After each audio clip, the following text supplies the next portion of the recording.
Hello, everyone. Welcome back to the Erasmus Expeditions. We are here tonight with a game I am very excited to be bringing to you. This is Shades. This will be the second Shades game that I have had the pleasure of running. This one is called With Silk in Her Veins. So I'm very, like I said, very excited to get this going. This is a system and a setting that has been established by Jeff Doty, who I forgot to turn black and white. I'll do that in just a second. But this is kind of my own spin on the setting. It's a 1920s deco punk kind of mashup. So hopefully it all comes out in the wash. But before we get started, I do want to go ahead and give the same warning that I give at the beginning of all of my games, and that is if mature language and mature subject matter are things that bother you, then please do not watch this game or any of my games. These are all adults.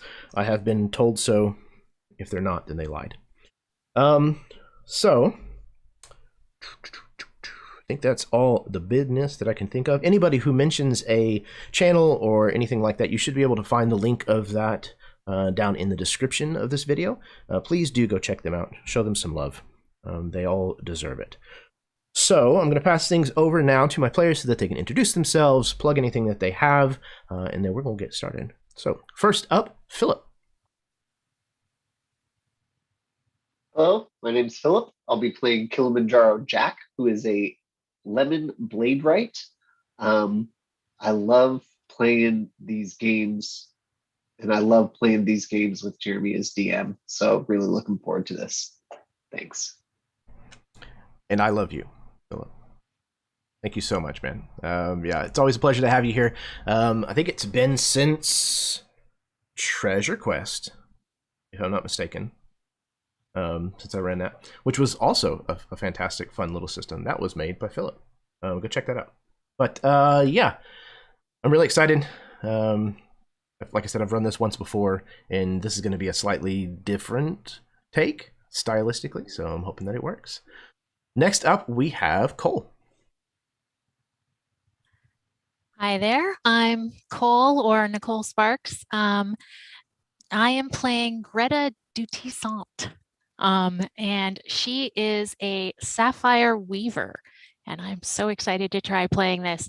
And yeah, I love playing in Jeremy games because they're just so well organized and interesting, and I love the descriptions of the places. You do a really good job at that. Yeah, I can be found on Twitter and Twitch and all over the place. Well, not so much on Twitch. I can be found in the audience on Twitch, on MTD, and in Discord for MTD and AbTab, and Run Right Play, which is Keel Adams' channel. And you can find things I've written on DM's Guild and Drive-Thru RPG. Excellent. Yeah, Cole. You've played in a handful of games, two or three now. So yeah. Always happy to have you back on the channel. Thank you very much for those very, very kind words. I do appreciate that a lot. I love hearing that people enjoy what I do because I love it so much. It coming across well is reward in spades for me. So thank you. Speaking of reward in spades, the man himself, the legend, Jeff Doty. Hello, yes, I'm Jeff. You can find my stuff on Tabletop Terrors on YouTube and on Patreon. It's where I do videos with Tim Carney and James Carney, mostly just about tabletop stuff, giving advice and talking about game design and that sort of thing. So if that sounds interesting, you're welcome to give it a check. And yeah, I'm very excited to be, as everyone else said, just in a Jeremy game in general. They're always fantastic. And especially this game specifically, it's been a while since we've pulled out the old glyph. So I was very excited to hear that Jeremy wanted to run it again. And yeah, looking forward to seeing what everyone thinks about it and kind of how it goes. It's still very much in prototype form, so there will probably be lots of questions and facilitating of that sort of thing, but that's part of the playtesting fun. So yeah, very excited to get into it. As am I, sir. As am I. Next, we have someone who is new to the channel, someone I have not had the chance to game with, but I'm very excited always to welcome new people onto the channel. Alice.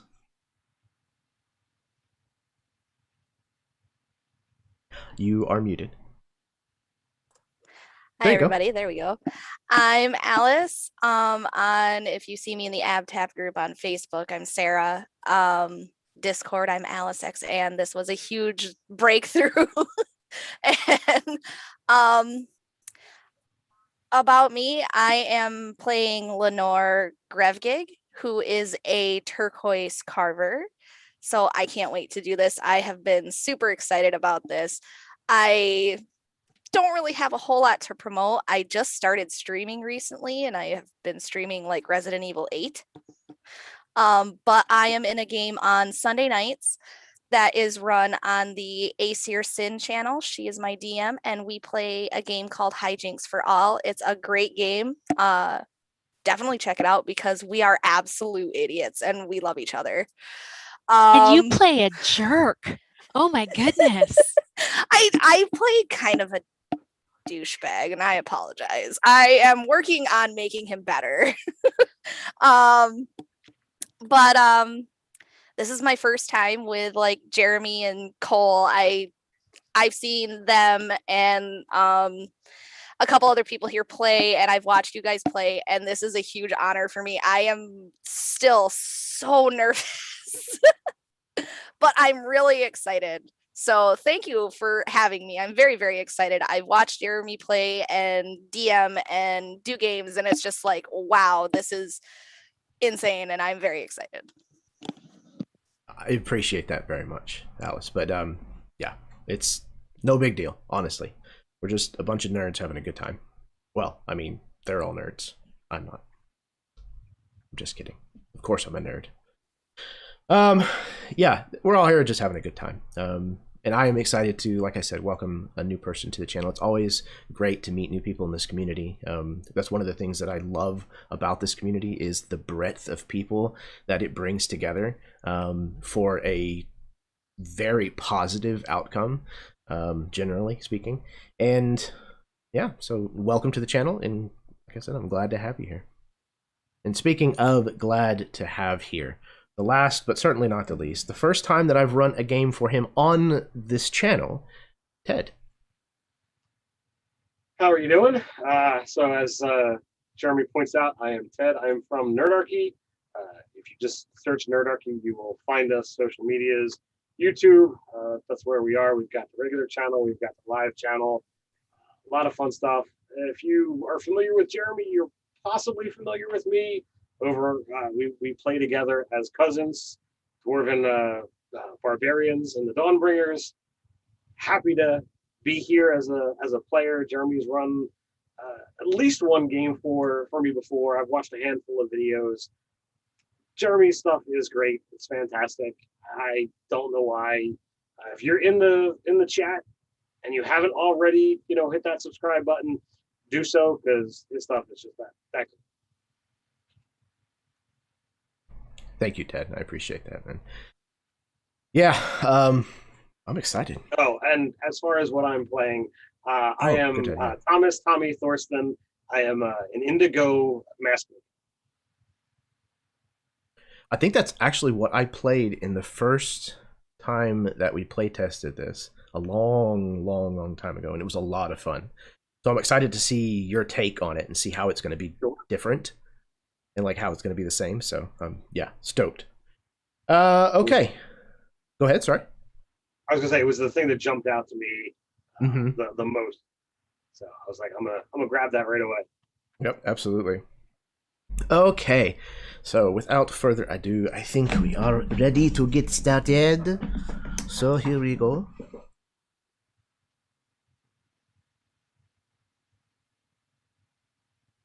The arcanophone glows to amber-colored life as the voice of the news crier crackles through.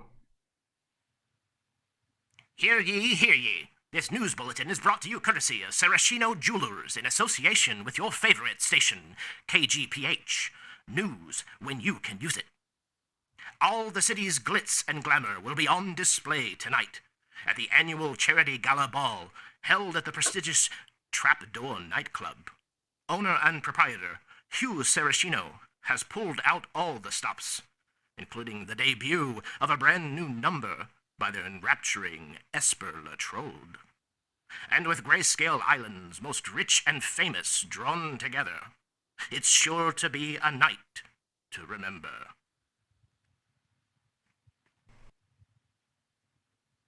You all work for PRISM, the Peerage for the Rehabilitation and Incarceration of Society's monsters.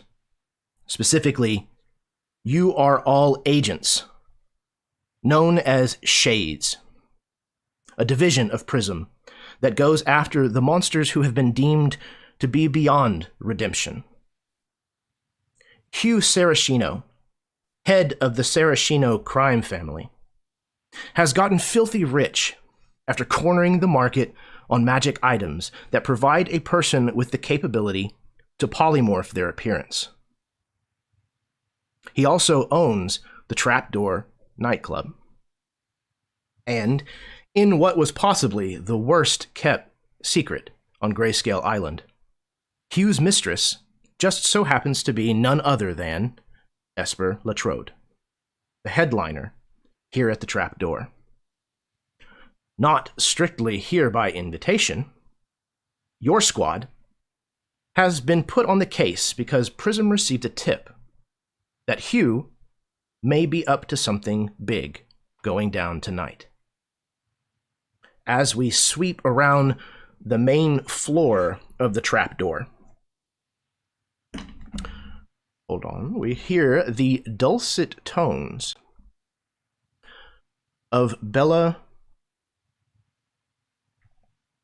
What is her last name? Bella Duvain. And I'm so excited for this picture. Hold on.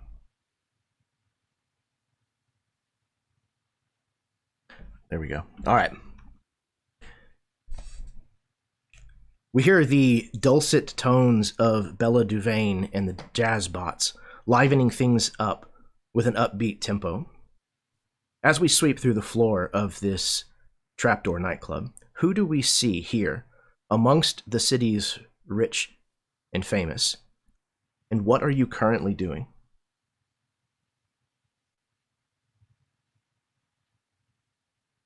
Greta is sitting alone at a table. She is dressed to the nines. She is wearing a long gown and button-up gloves, and the gown has like double row of buttons, sort of vaguely military style, but still very appropriate for the nightclub. And it's a dark blue, and it has gold trim piping, accenting the vertical lines, and it has a little cape thing going on. I did a lot of research into appropriate attire because, yeah, I went down that rabbit hole. And she's wearing a lot of jewelry, but none of it is from Sarashino Jewelers. And her hair is marcelled and close to her skull, and she just looks like she is top-notch, well-to-do, and she is enjoying a Manhattan. Except it's probably not called a Manhattan.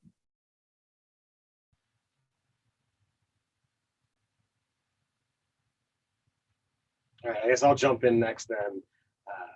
Thomas or Tommy would probably be like leaning against the back wall, trying to take in not only the performance, but the surroundings as well.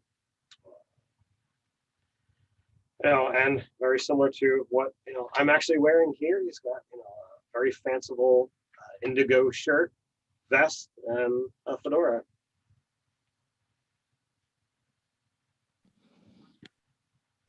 I'll jump in after that, I suppose.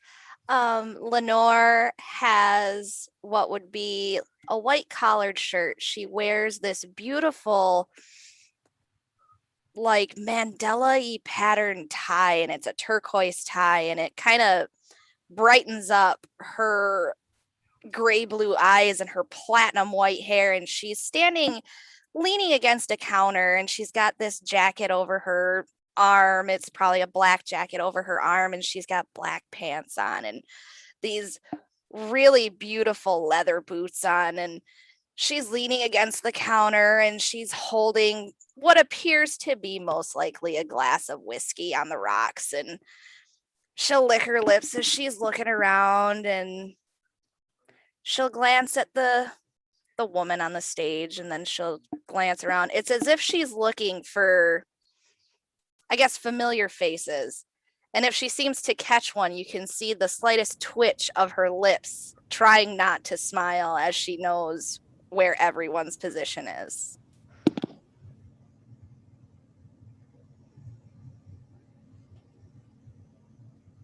Kilimanjaro Jack is at a table, likely as an uninvited guest, but he doesn't care much about invitations. He is regaling a small group of people with stories of his previous primal adventures from youth. He's an older man with grayed hair and a neat bushy mustache, and wears explorer garb, or he stands much taller and broader shouldered than you'd imagine because of his age, but he's kept so healthy and fit that his body has not aged like his face. He wears bright, like beige, clean, crisp explorer's uniforms. All of his equipment is finely shined with fine leather and brass adornments, and you can see he also carries a sword. So his breath heavy with alcohol, he is spewing a story of his past accomplishments to some people at this table.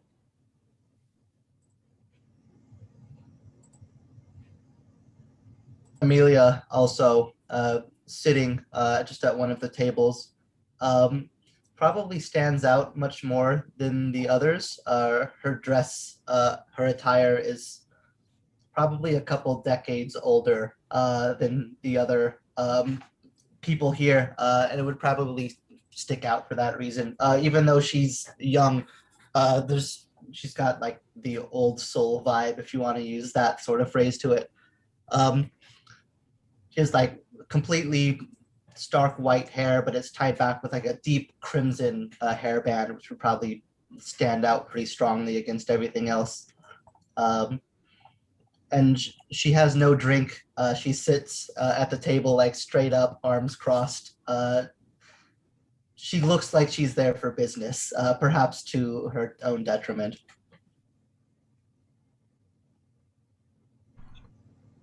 The band plays on, keeping the tempo light and lively, and people are dancing.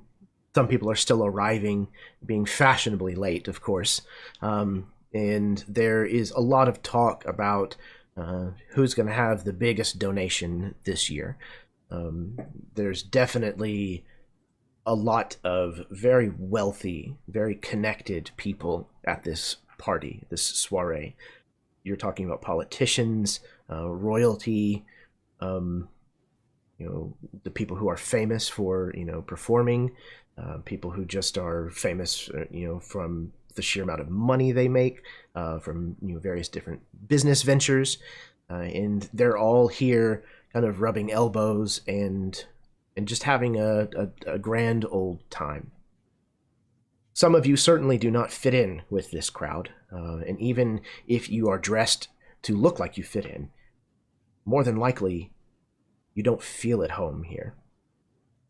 Most of the people here are vapid, sycophantic.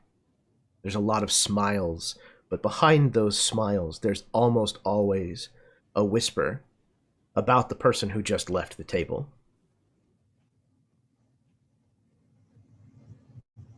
The night continues on for a little while, maybe close to an hour. It's in full swing, though the rest of the city is starting to turn down for the evening. You know that this night here is just now getting started.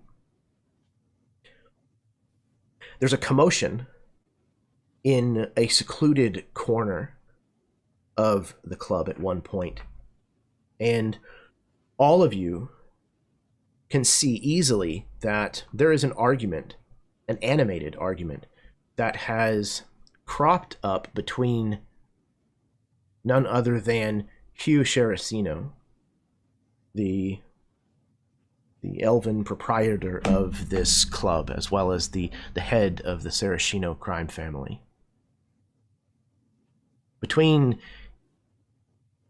him and the star that most people have come here to see this evening, Esper La Trodé. The two of them are yelling at one another, even though the band is trying their best to increase their volume to try to hide the fact. And eventually, you can see that Hu points threateningly at her, and without missing a beat, she splashes the rest of her martini in his face and storms off. On stage, Bella Duvain continues on as though nothing happened, and the party soon resumes. But please, go ahead. I was going to say,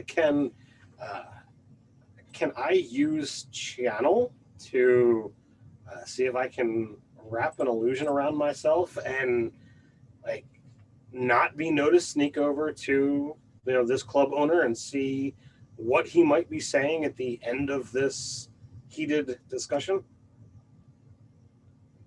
Absolutely. Yeah, so let's see. Channel, and that would likely go paired with Grace, maybe? Spirit? Grace? Magical Sure. attunement? Grace? Cool. I'll take Grace. So that is, I roll my dice of channel and then add the number for my aptitude. Yep, that is correct.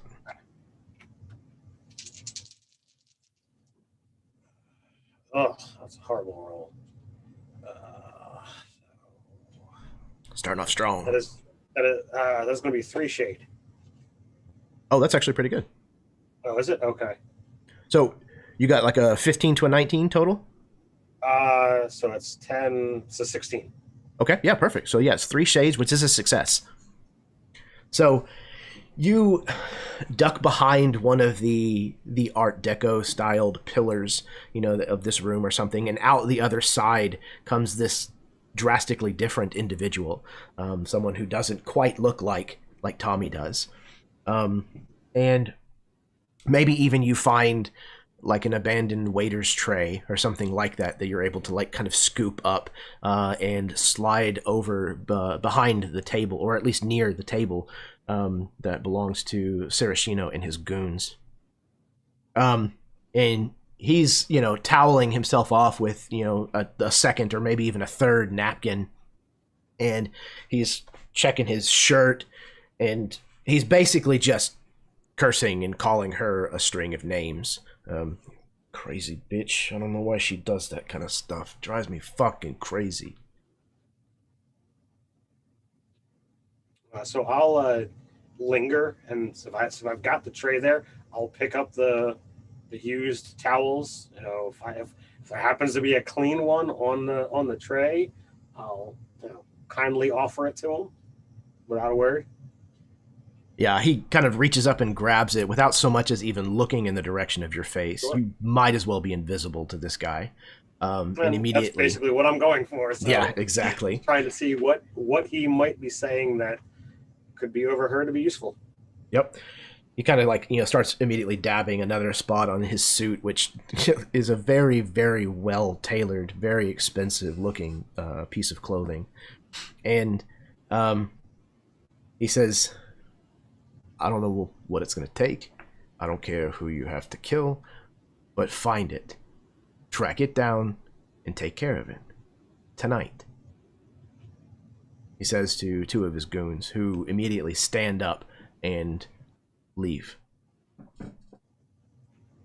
Do I have any clue who these particular goons are? If we know who this guy is, Without doubt. Are they high enough in his chain to have a clue?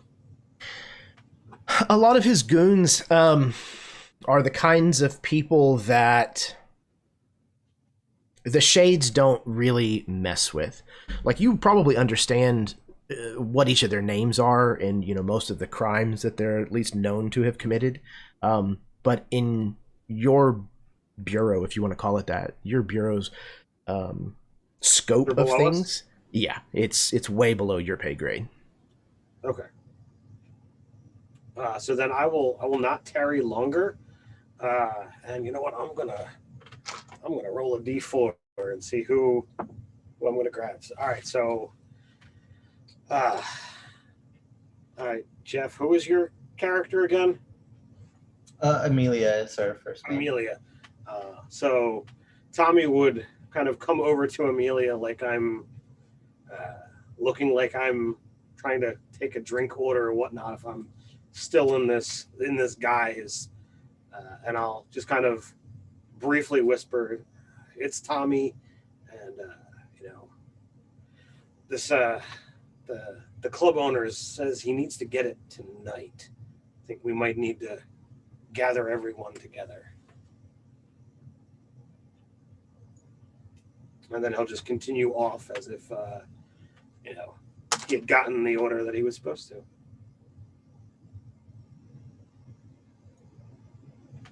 Did I see? Go Sorry. Go ahead, Jeff. It was just because Amelia will like wait for a little bit to like not draw attention by getting up. Like the second this person comes over to like take her order, but after a little bit of time has gone by, she'll sort of just glance around and wait.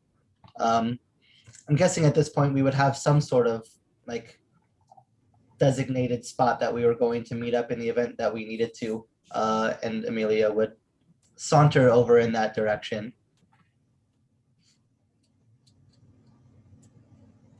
Can I see where she went when she stormed out, and if the two thugs went the same sort of direction? Okay, so she absolutely looked like she headed backstage. Okay. And the two goons did not. They headed what looked like to a bank of elevators that likely kind of accesses the rest of this building. There's a lot of, you know, like high-end residences that kind of live on the floors above this club that kind of dominates the lower, I don't know, 2 or 3 floors. All right. I think she's going to Greta's going to get up, and maybe under the pretense of going to powder her nose, she's going to, I'm assuming that there are multiple banks of elevators, or maybe just one bank of elevators, and I can see which floor they go to on the marker outside. Absolutely. It's, you know, it's one of those old analog style, needled indicators. So you can see that they head straight to the penthouse, the top floor.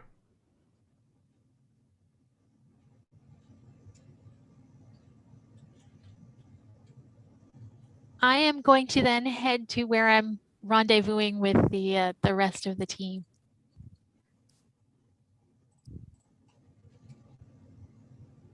So Tommy would, after talking to Amelia, he would find a spot to ditch the tray, get back to, a spot where as little people are able to see him, or none, if at all possible, and then resume his usual guise, and then rendezvous as well.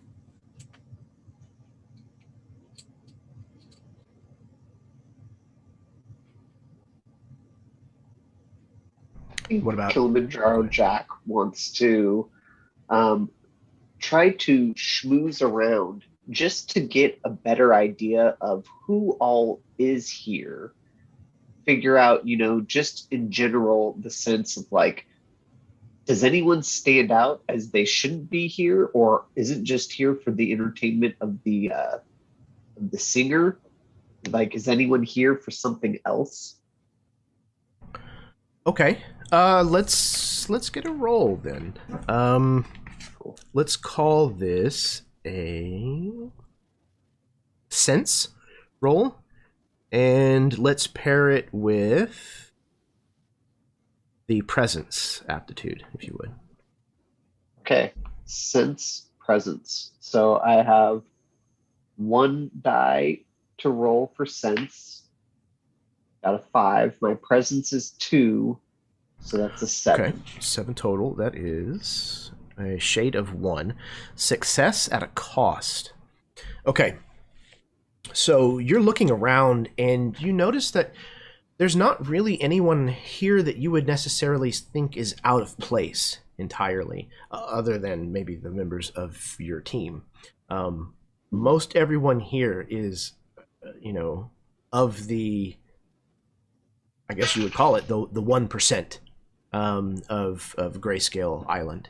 And as you're kind of looking around, trying nonchalantly to take scope of the room, suddenly there's a voice not far from behind you. Jack! Is that you? Uh-oh. I'll turn around and I imagine I recognize this person. Bully old chap! And it's another one of your war buddies. One of these explorers who's every bit as old as you and probably not in as good of a shape. He's got a bit of a paunch that kind of now presses against, the belly of his uniform and strains the buttons a little. But he's decorated with many medals, and you know that in his day, at least, he was a formidable soldier. What are you doing here? I'll respond with the same enthusiasm. Eugene Hammersmith, I haven't seen you in 4 years. I bet you thought I was dead. It was at that. I thought you were dead. The last time I saw you, you were guzzling more alcohol and eating more food than I've seen any man. That's how I stay young, I tell you. Indeed. I'll look at his ever-growing belly. I'm in marvelous shape. He kind of stretches almost as if he's doing some kind of PT exercise that he was taught. As long as that 40 years shape ago. is round. Upset on you, sir. Are you here for the entertainment? Of course. And the alcohol, of course. Yes, it's a splendid party. Fantastic singer. Yes, quite fetching. What are you doing here? You surely you're not here just for the music. Well, me doing a little of this, little of that, trying to find anything I can and provide entertainment wherever needed. Yes, of course. Hush, hush. Say no more, say no more. Well, you understand, and I'll give him a week. Oh, of course, I understand all too well, chap. All too well. Well, then, I suppose maybe I should let you get on with it. Yes, thank you. I appreciate that. You do keep a lookout for me, and let me know if you see anything strange. With this lot, I'll take a list. And he kind of wanders off towards the bar. And chink, little cheers before he leaves.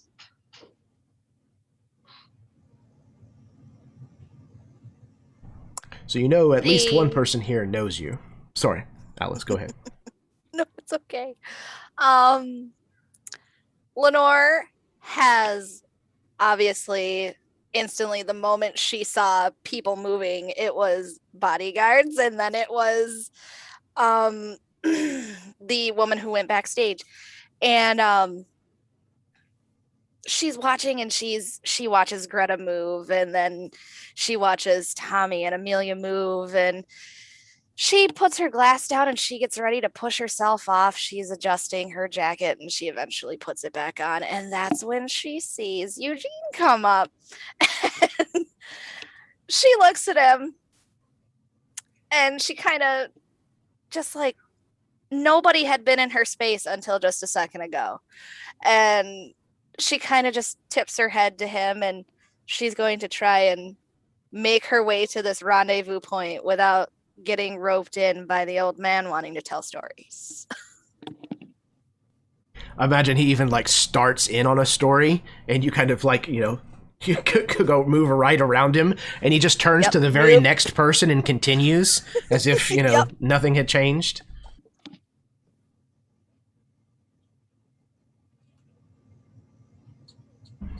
All right. So it sounds like the five of you have gathered together at this out-of-the-way spot. However, one of you, before you manage to rendezvous with your group, I would need a volunteer, please. Sure. Cole. I saw Cole's hand first. Cole, moving towards the rendezvous spot takes you close to the bar. And as you are passing it, the bartender calls your attention. Do you approach? What's he wearing? You should ask. The bartender is an automated person, a robot. Then I will come over then.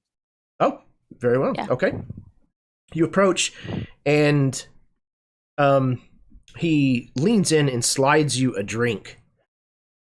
And you can see as he does so that there is something written on the napkin beneath it. The bartender lowers its voice.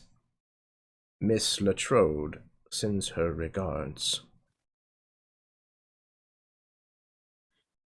Tell her I liked her ensemble tonight. It was quite on point. And she just casually picks up the drink and palms the note. And then in the course of making her way to the rendezvous point, we'll pause and put the drink down to adjust the seams of her stockings or something, and then continue on and forget about the drink. All right, you do so, and successfully meet up with the other 4 members of your squad, note in hand. Now that the 5 and of once you I'm with are them, together. I will read it once, there's other people around me to watch my back. Excellent. Okay. Before she reads it, is there anything that the rest of you are doing as Greta is approaching, or anything that needs to be said beforehand? Sounds like a catalyst moment, guys. Make sure you're happy. This is a safe point.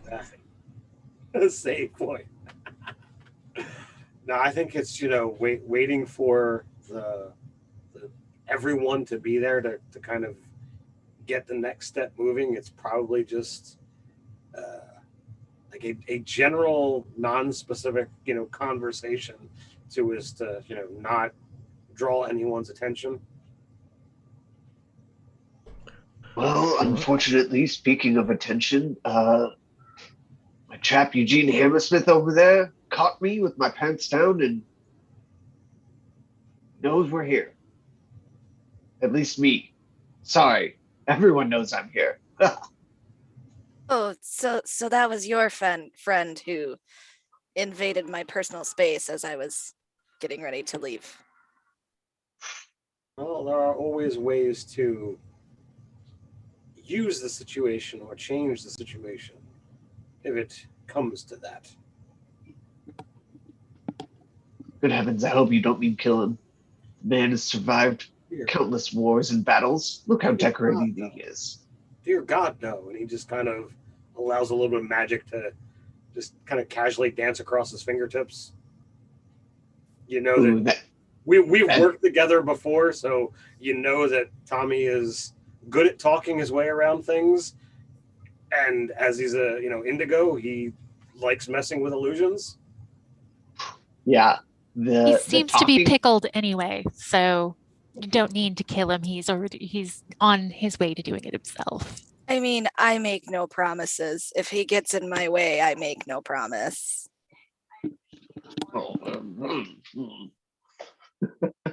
Tommy always looks for the alternate method of dealing with people, but he's got ways of dealing with things if need be. But now that Greta walks up, what does she deliver in regards to the note? Greta, do you read this to yourself first? Do you address this to the group? Yeah, I glance at it to myself first, just in case, like on the off chance that it's specifically for me, since that's who the bartender waved down. Excellent. So you unfold this napkin, and written on it, you see, "I am in danger. I told Hu I want out. He just insured me for 1 million GP. I think he plans to collect."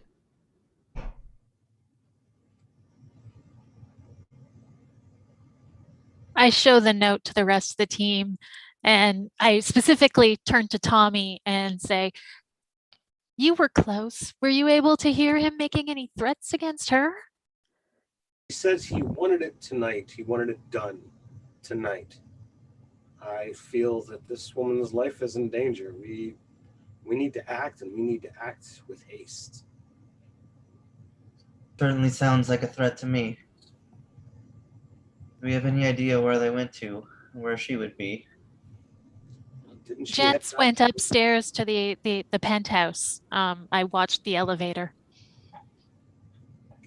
We would need to get back to where she is. I believe she went backstage, but are we really sure that this is all about her? Hey, if this helps us take down Hu Sarashino, I mean, the man, the bosses have it in for him. Yeah, I true. mean, the man has his finger in every crime pie that's here in town. He also says he wanted it. So that was what caught my attention. It wasn't a he, a she, it was it. What exactly is that? What was the thing on the broadcast? My guess is that it means murder. Once it's done tonight, as in have her killed tonight. Jeremy, was there a specific thing talked about on the broadcast? The charity gala ball, which is the event that you guys are currently at.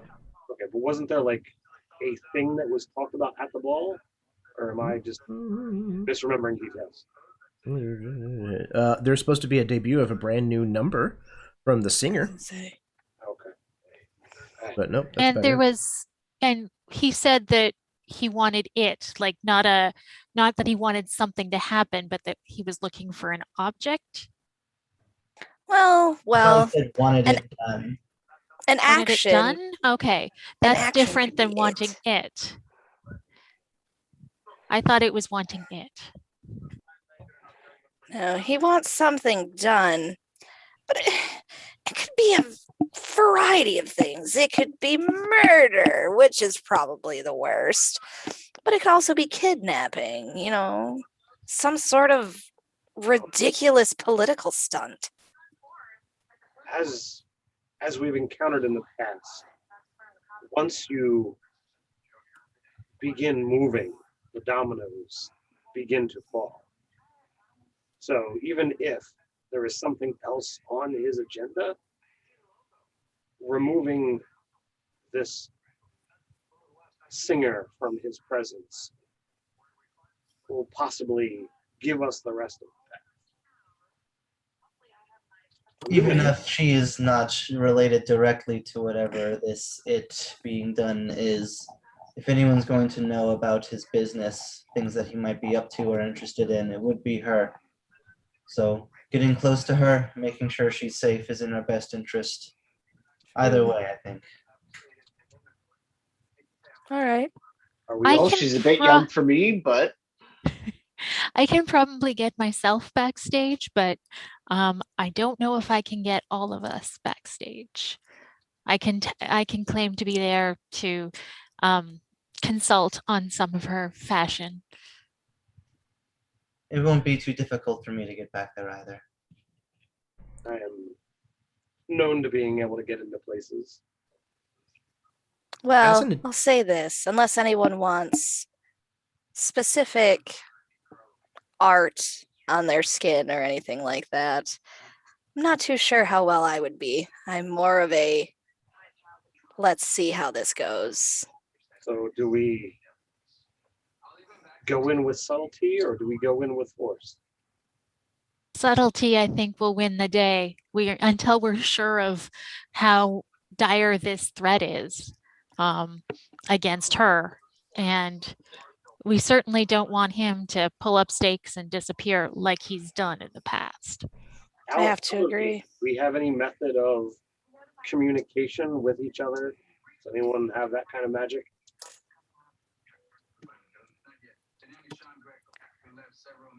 Okay. Having worked together and not familiar with the system, I'm just trying to see what kind of Being a carver, I can inscribe different things onto weapons or objects, prosthetics, people. So if there's anything like that, maybe I could inscribe it on something everybody's holding. Yeah, or could I potentially somehow weave us together so that we can communicate telepathically? Okay, so I'm reaching here. Yeah. I think perhaps maybe working together that you two might be able to work something out like that for the group. We'll get some roles for that, but I also want to add a couple of things to the conversation just to make sure that you guys have all of the available pieces to play with. The first is that although the two Sarashino goons did head up to the penthouse, there are plenty more of them that are here on the club floor, just as a full disclosure. And obviously Hu himself is still here in the main room as well. The other thing is, before we get the roll from Weaver and Carver abilities, if all of you could roll me 2d6. This is going to be a knowledge roll. Specific domains. Let me look through those real quick to see if anything might apply. Nothing from the blade right. Maybe the Carver. Not anything from the mask maker. Actually, okay, you are all denizens of this city, which is kind of more what I'm going for with this knowledge roll. So let's say all of you have a +2. So if you would each please roll me 2d6 + 2.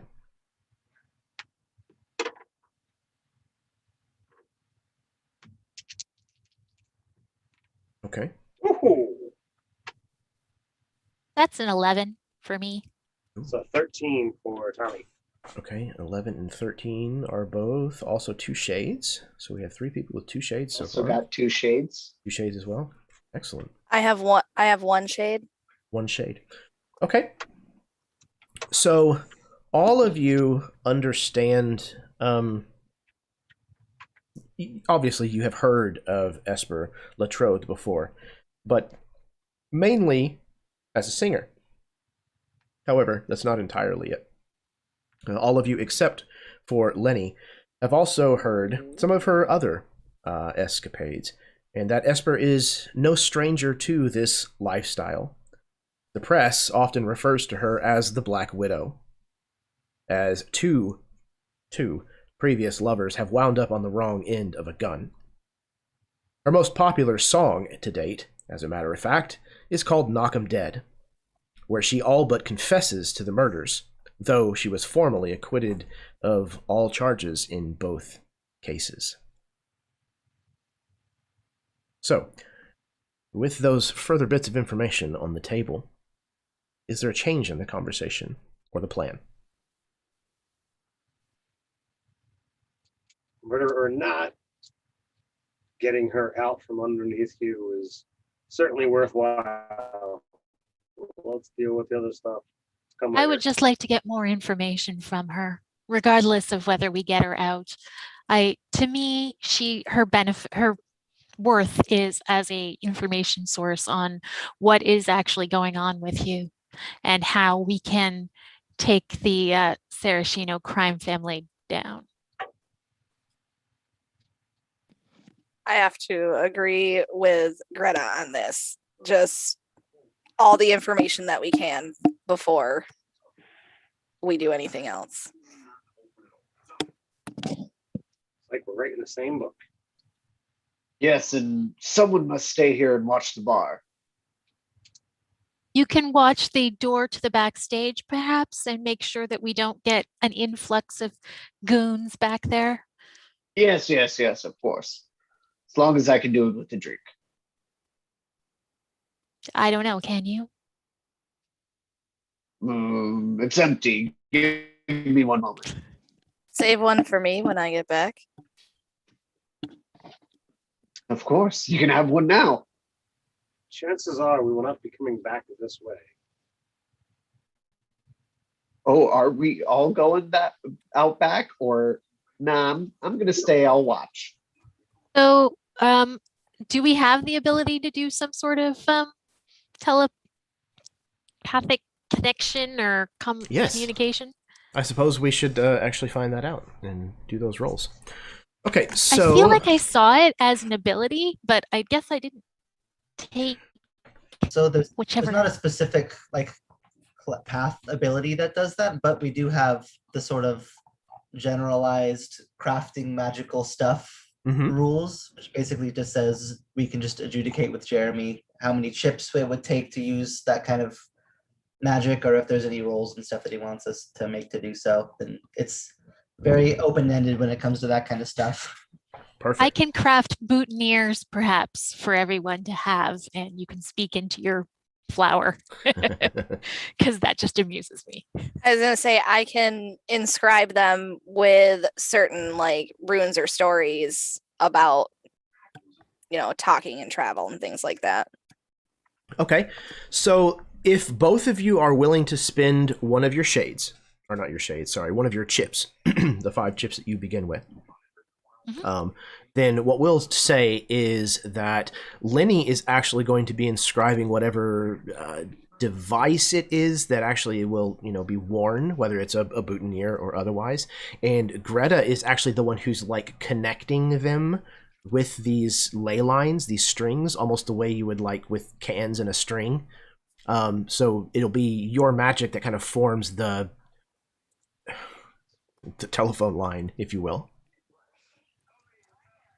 So, would we technically be able to, since we left the station house, would we be able to have set this up in advance so that we're not trying to do this in the bar?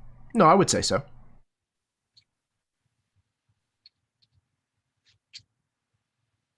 Excellent.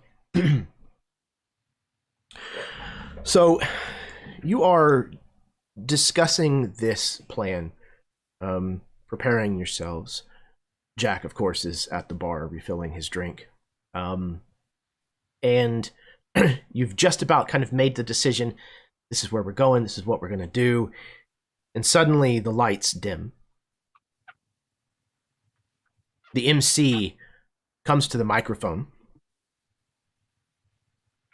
Ladies and gentlefolk, for your entertainment and admiration, the Trapdoor proudly presents Miss Esper La Trodé.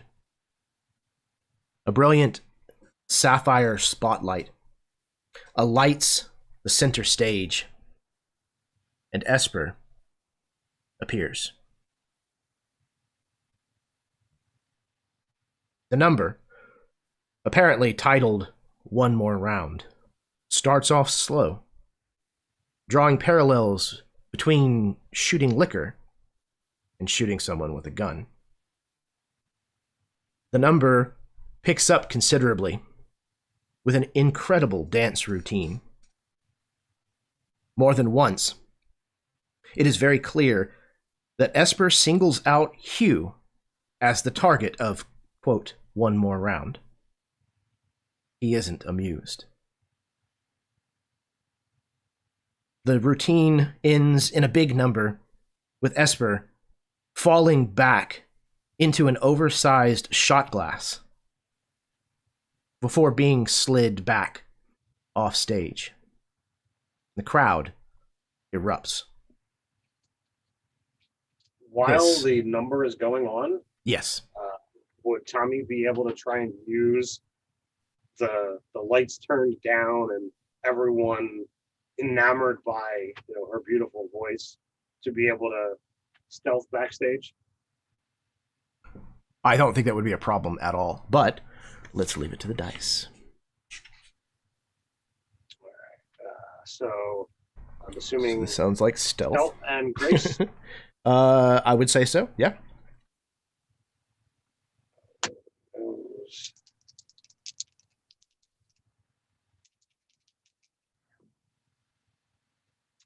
So that's gonna. Oh, it's only a 7. 7, that is going to be one one shade. Success at a cost. Okay. So you have successfully snuck backstage, and you are getting ready to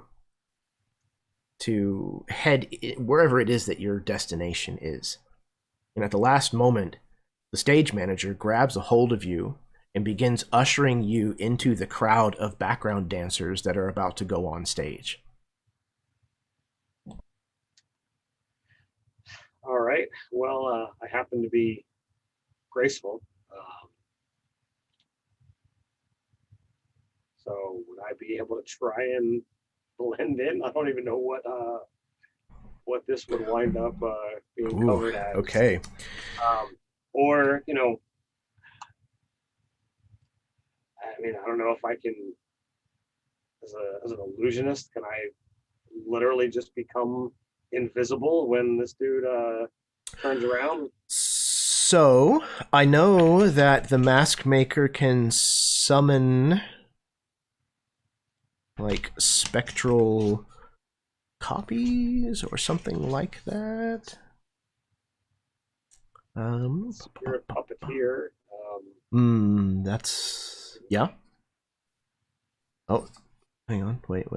Soul Call Servants? Illusionary Servants. That's what it's called. So that's a possibility, I suppose. If you have the capability of turning yourself invisible, that certainly could be an option. I'll roll what you want, spend what you want, but I prefer to not have to get up there and fake a dance that I don't know. Okay, so then you're going to attempt to slink away instead of trying to figure out this dance number on the fly. It's probably wise. Okay, so let's do another stealth roll. Okay. I would say just probably the same, stealth and grace still.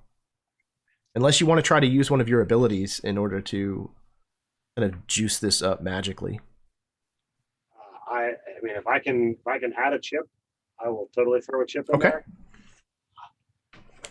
Yeah, if you would like to spend a chip instead, then we can just have that work, and you don't even have to roll. Sure, great, done.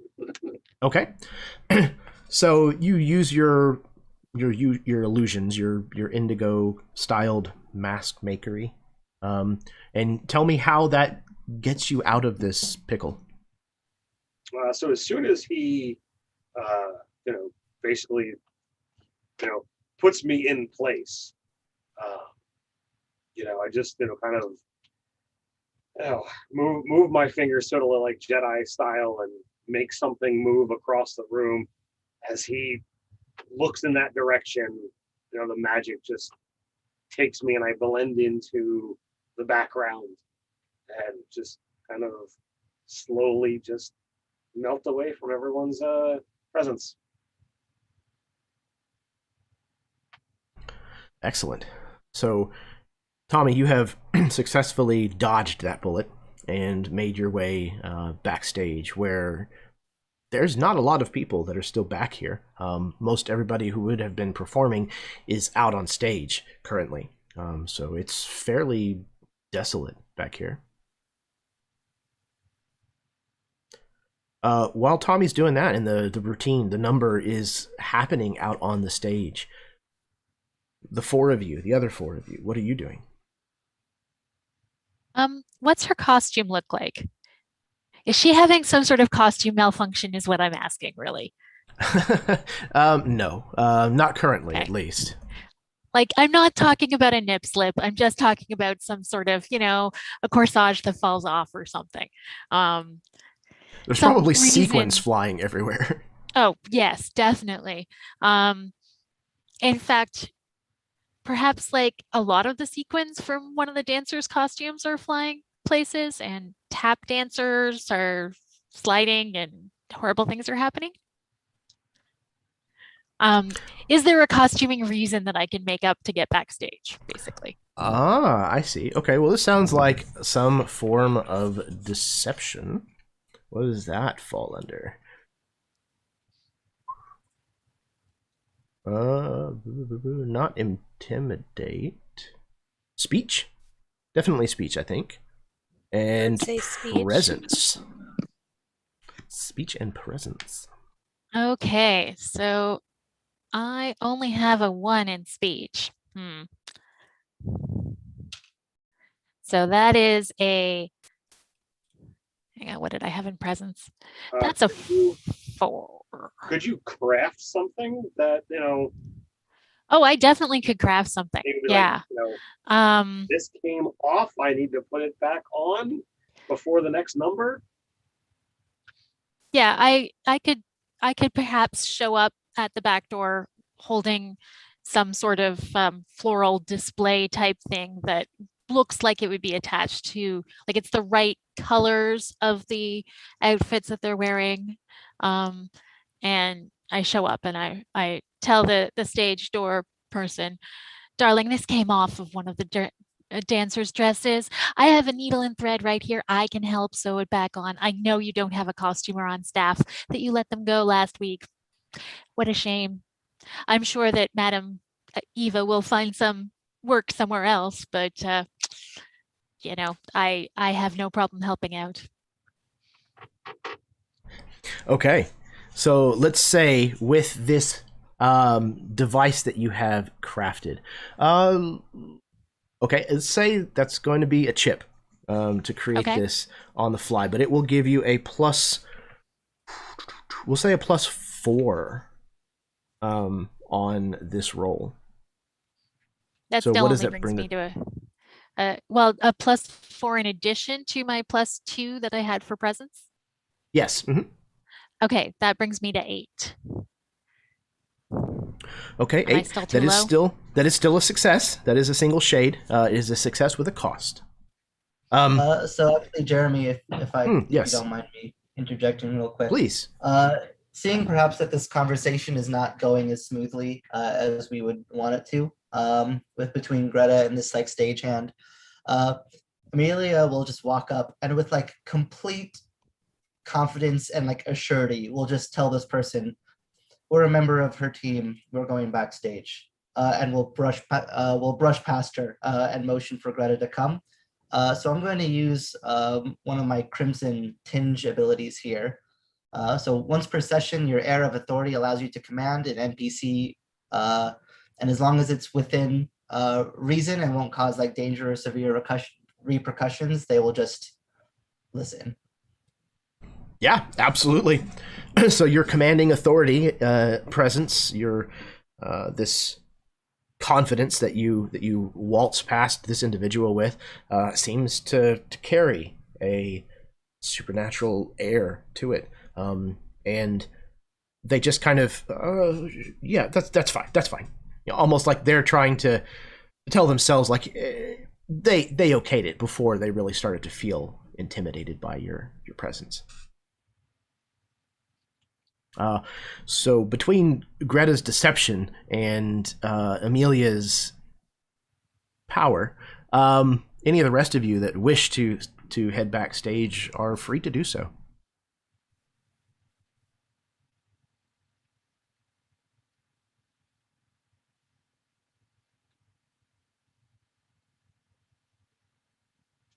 Kilimanjaro Jack is definitely still staying out in front, enjoying the show, but Um, also trying to keep an eye out. Sure. Lenore wants to kind of with Jack at the bar, she kind of wants to go directly across from him to be near the backstage door where Greta and Amelia went into, just so she can be close to the stage so she can see what's going on there and be close enough to them where if she can't, say the music's too loud and you can't hear our little devices or whatever, if she hears any sort of commotion, she would be able to at least get herself in there.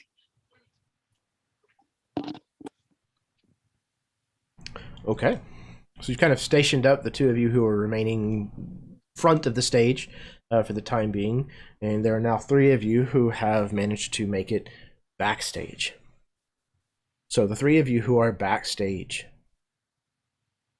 where are you headed? What are you doing? I'm headed for her dressing room. Ditto. Same, Amelia? Just kind of sticking with them? Yes. Yeah. Okay. So the three of you head back to the largest dressing room, obviously, the nicest dressing room.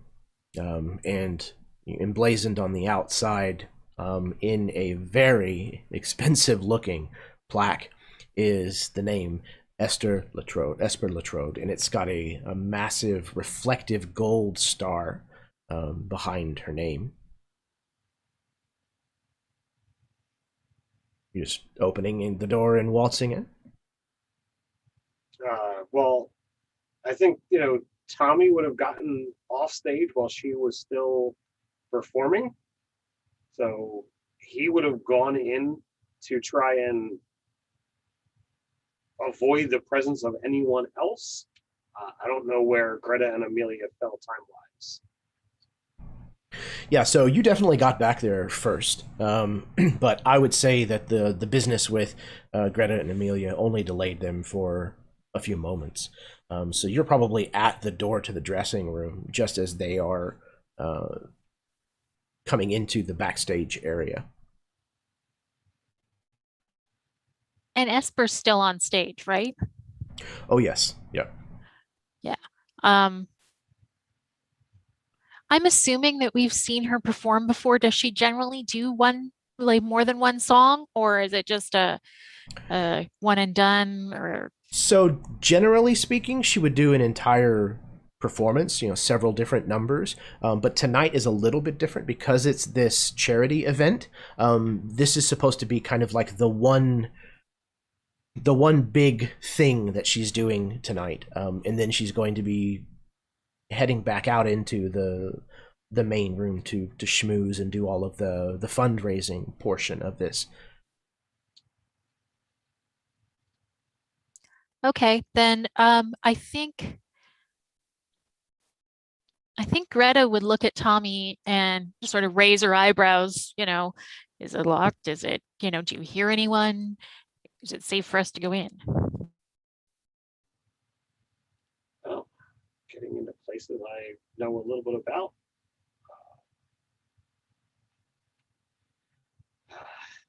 Indigo, I'm knowledgeable about infiltration and thievery. So I don't know how that works here, Jeremy. Would I be able to know if the door is locked, trapped, any of that kind of stuff? Just looking at the door itself, it doesn't appear that the door has a lock on it. At least not worked into the handle at all. There might be a deadbolt kind of situation, but if nobody's in the room, it's probably not, thrown. As far as whether anyone is actually in the room or not, it's difficult to tell without doing some kind of investigative digging. Can I listen to the door? You certainly can. Okay, let us. What is it's sense, but what goes with it? Yeah, for sure, sense. And let's call this. I'm going to call this one presence, because it's almost kind of a willpower situation, because there's so much noise that's happening front of house that it's going to be hard to overhear. So that's going to be an 8. An 8. Success, but at a cost. Okay. You press your door to this, or you press your ear. I press my door to the ear. You press your door to the ear. It's getting spicy. You press your ear to the door and listen carefully. Just then, the door opens. And you somewhat stumble, like a half step, into the room and realize that one of Esper's assistants is standing there, about to come out. Excuse me?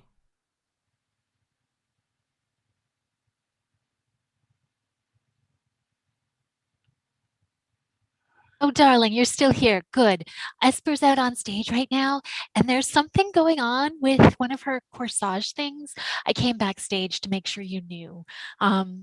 This piece here fell off. I don't really know how it connects, and I'm totally going to try and sort of bluff our way in there.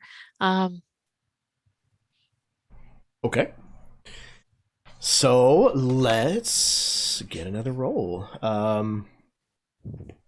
I think this is still speech and still presence.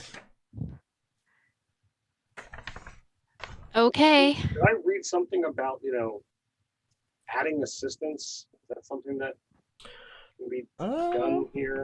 Even if it's not baked into the rules at the moment, I'm okay with that. So I will just say, look, we didn't want to barge into the room without making sure that there was anything going on. Did not want to disturb anyone.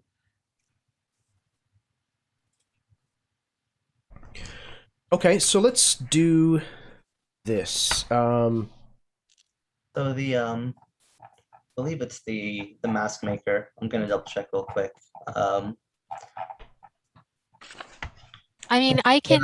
One of your passive ability. When you assist another character with a roll, you can add an extra shade. Okay. Oh, perfect. To the result. I think that we had some sort of assisting system that we had last time. I think it might have just like added +1 or something like that, or plus like just a plus to the actual dice number. Right. But being a mask maker, it'll also add like the extra extra shade. Well, let's do this. Let's handle it this way. Tommy, go ahead and roll me a speech plus presence as well. Speech.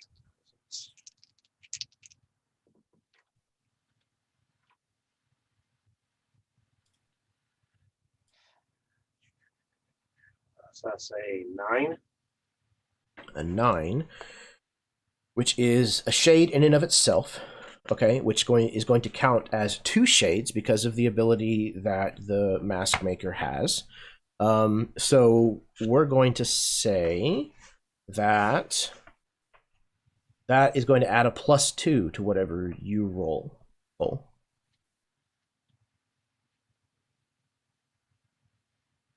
I think I'm going to need to spend a chip and use the Threads of Fate ability, which is an active ability, to bump the shade up, because that, even with that extra 2, I'm only at 8.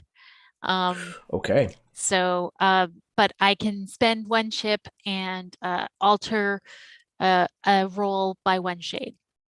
Excellent. Okay, so that'll turn the 1 shade into 2, which is a success, but barely.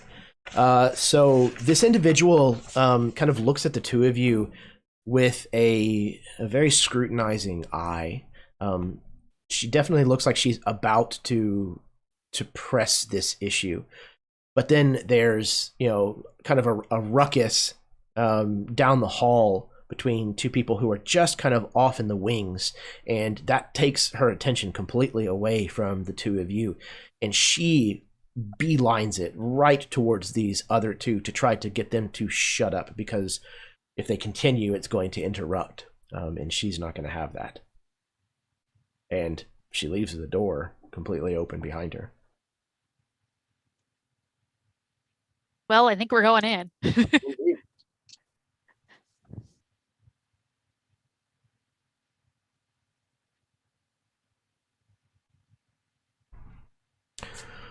Okay. So, Amelia, you're joining them inside the dressing room? Yeah? Okay, so the three of you head into the dressing room, and it's appointed the way that you would likely expect for it to be. There's a myriad of costumes, any singular of which probably costs more than the majority of either of your wardrobes at home. There's props and hats of all shapes and sizes.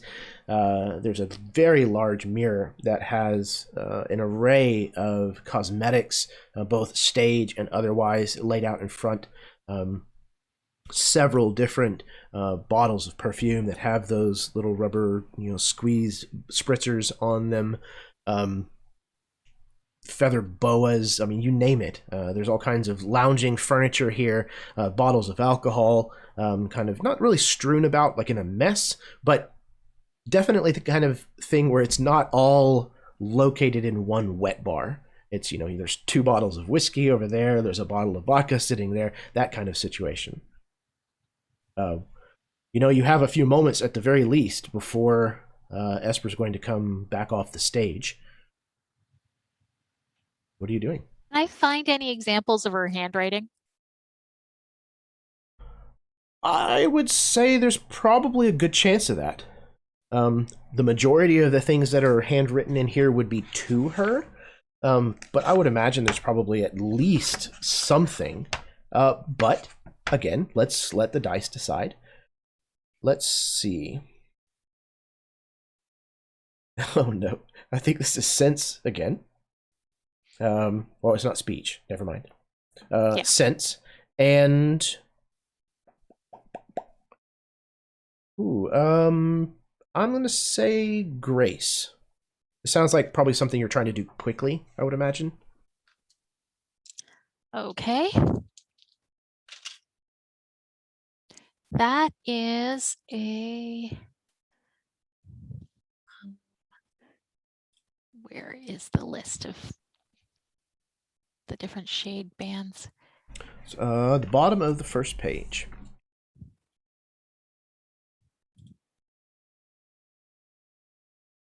There. All right, so that is a 13, so that puts success, but barely again. Okay, so I'm gonna say you managed to find an example of her handwriting, but it's a very small sample. It's maybe just her name, kind of thing. Well, I want to see if it matches my napkin, just to see if it actually came from her, because this would be a really weird wild goose chase to be on. Now, to the best of your knowledge, to the best of this comparison, it appears to have been written by the same hand. Maybe there's one particular letter, the way that they formed their lowercase p, that happens to have like a little bit of anomaly to it, a little bit of a uniqueness to it that definitely is present in both of these samples. Okay. And my knowledge of performance, does it tell me, is she going to be off stage for a quick change or anything anytime soon? Yeah, Like, can I again, get a feel for that from the rhythm of whatever music we can hear? yeah, it definitely sounds like the number is reaching its climax. There's, the band is in full swing. The crescendo has happened. Everybody seems to be just belting out their part of the song. So very likely that the number is going to be finished soon. And again, with this being a specialty event, this is the only number that she's on the docket, if you will, to be performing this evening. So within a matter of moments, you know that she's going to be returning here, so that she can dress down, if you will, remove most of the stage costuming and makeup and stuff before she moves out into the main room for the charity portion of tonight's events. Okay. So while Greta is looking around for the handwriting, Tommy's going to just basically take a glance around. Doesn't want to touch anything, but just see if anything seems out of place. Anything that just, just basically is any kind of problems, anything that just looks wrong. Okay. So let's go ahead and get another roll. Let's see. I think this would probably be a sense and grace as well.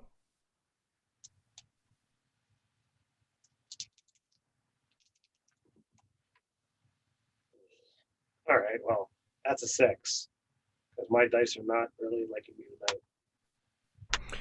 Okay. So you don't find anything out of the ordinary here. Well, I mean, out of the ordinary is kind of a strange way to put it. A lot of the things here are anomalous. Exactly. Nothing you wouldn't expect to find in a, lounge, nightclub singer's dressing room. Okay, well, then I will, place myself somewhere that,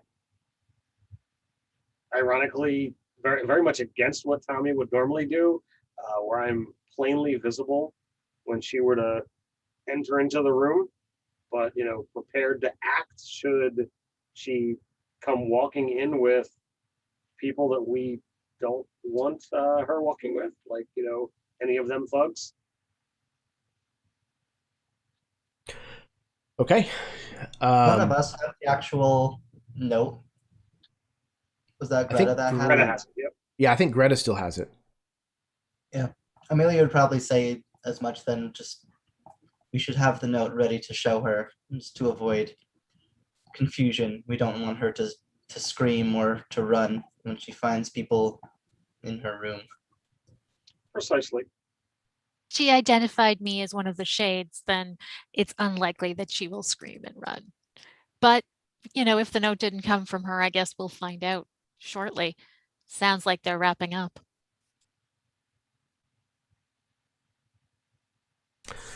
Wrapping up indeed. It sounds as though the number has finished.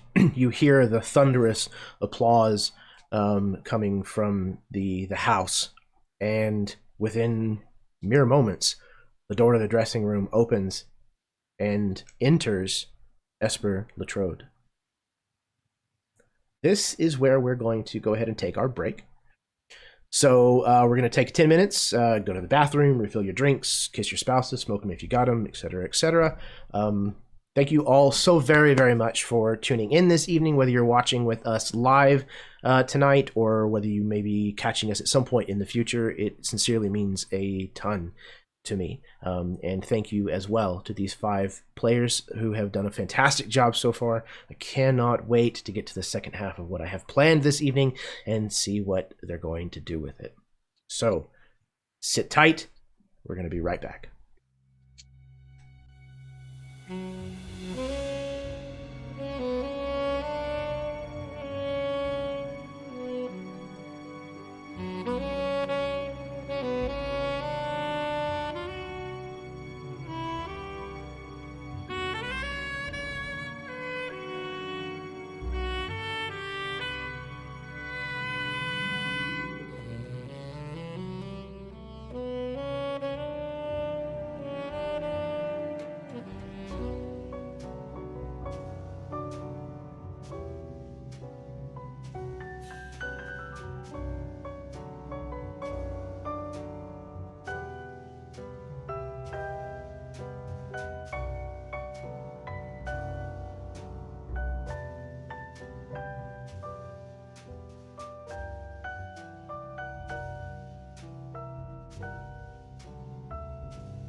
it helps if I open my camera flap back up again. Hello, everyone. Welcome to the second half of Shades with Silk in her veins. Tonight is a glyph game. Glyph, bless you, Philip. Or I thought it was a sneeze. Never mind. In that case, fuck you. This is a setting and system created by Jeff, the man below me, and this is a really unique setting. And then I just kind of took some of the notes that were in his document and just kind of ran with it wherever my twisted brain wanted to take it.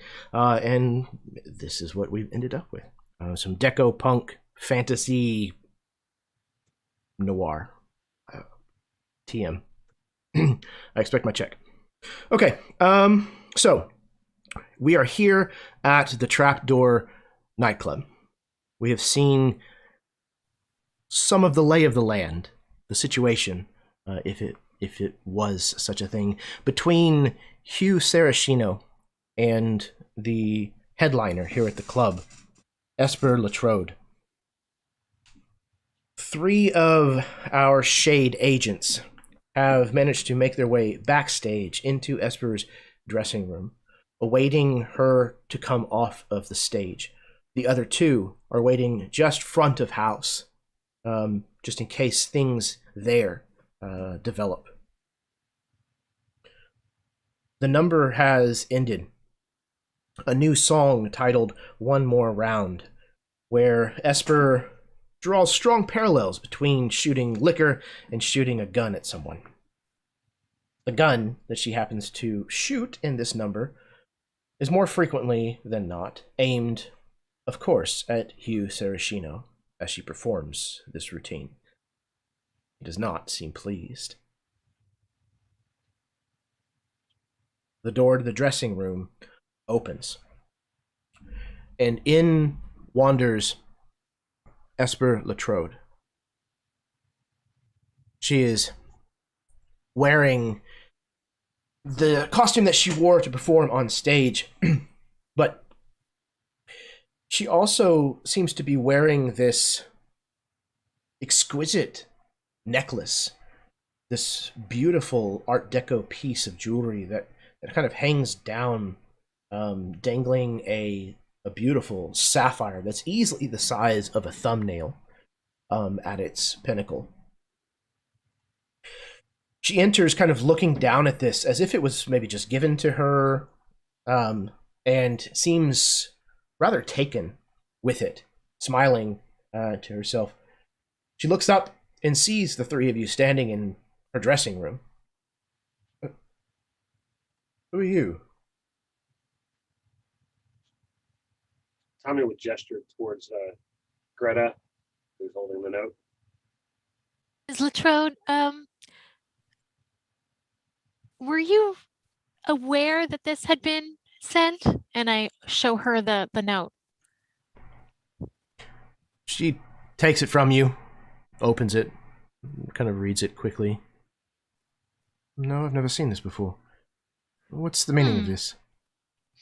I don't know. That's why we're here, to find out what the meaning is. Does this Lovely mean... necklace. Oh, do you like it? She kind of looks down at it again, kind of enamored all over. It doesn't seem to match the your outfit, though. Perhaps this one here, and I grab another necklace that happens to be hang on. Try this one instead with that outfit. No, I'm going to change outfits, you see, for the party. Mm-hmm. This, I assure you, will go with what I'm wearing.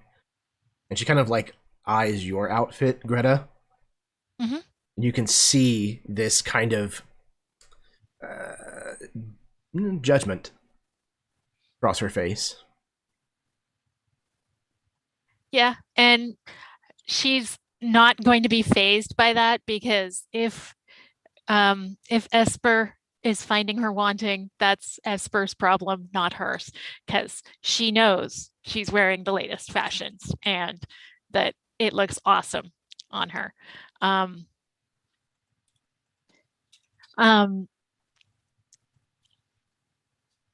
I really want to get her separated from this necklace. Is that a real sapphire? It looks almost too big to be true.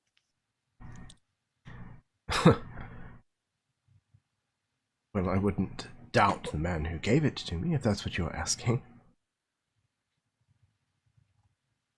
I wasn't asking who gave it to you, no, or if you doubted them. I mean, you made your statements against Mr. Sarashino quite clear earlier. I see. Look, I don't want any trouble. Perhaps you should all just... And she kind of like looks towards the door.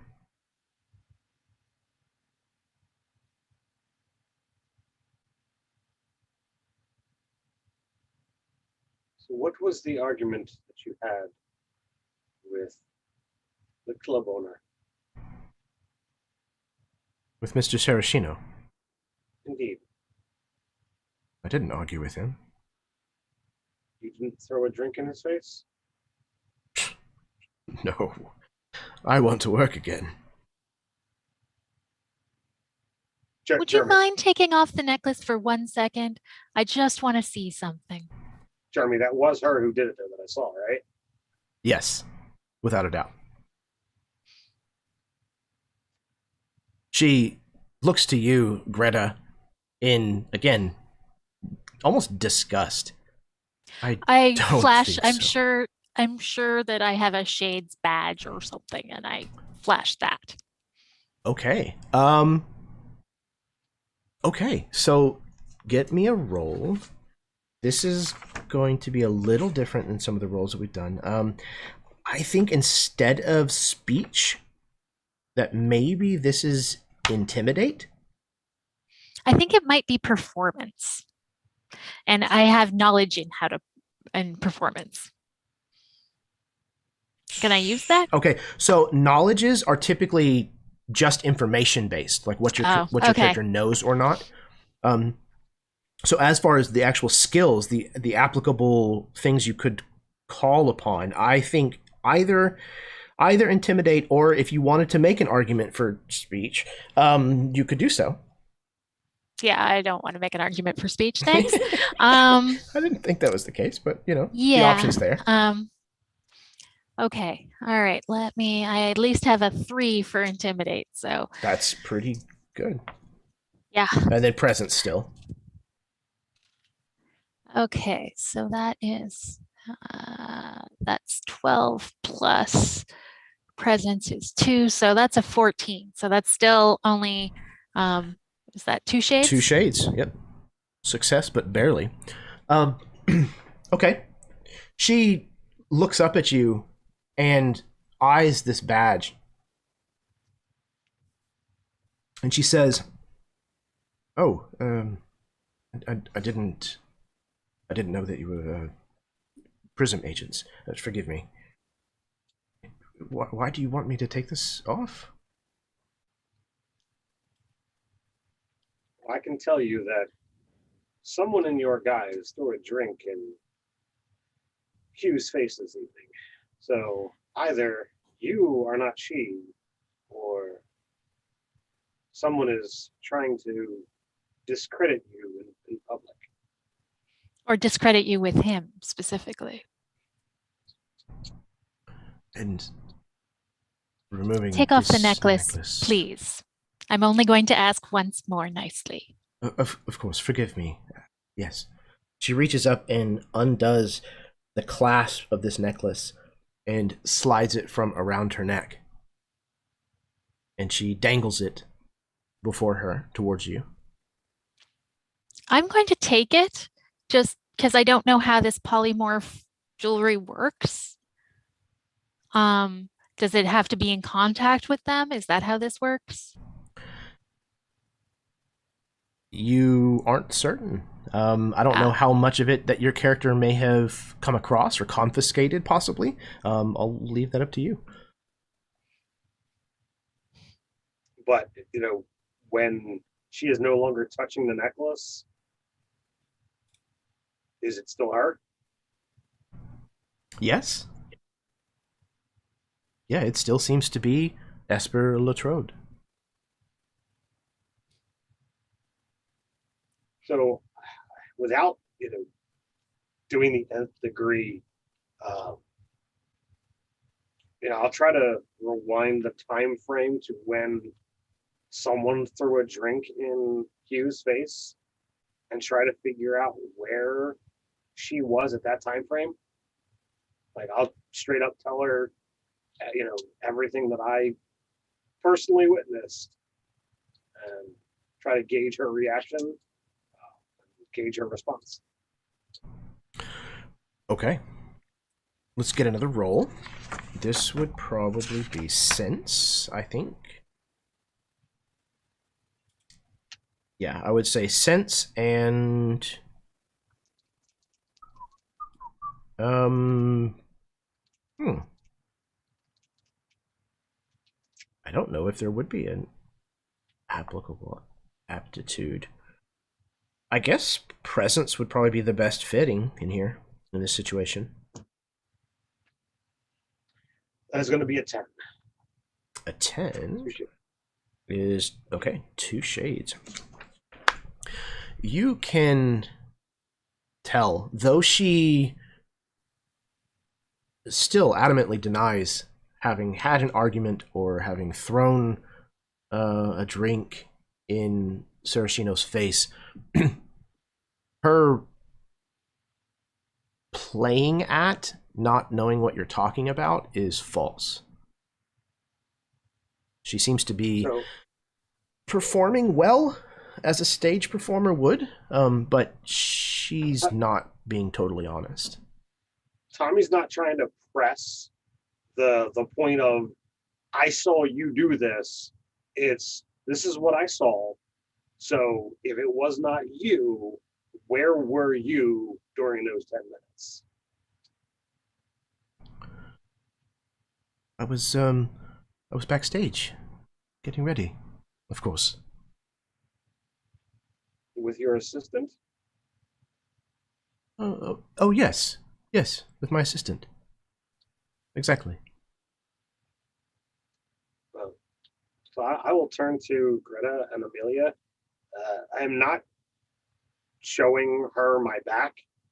I don't fully trust her, and I also don't want to disrespect her. So I'll, even if I have to like angle myself to look like I'm including her in the circle, even though I'm really not, I'm like, well, we don't have all of the information here.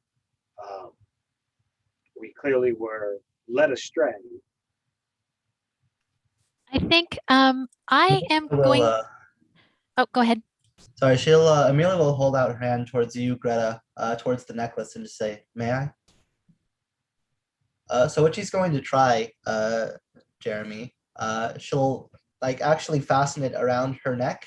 And as a blade right, I have an ability here called Soul Infusion. So basically, I can infuse like mechanical or magical objects to basically kickstart them or charge them to a higher degree.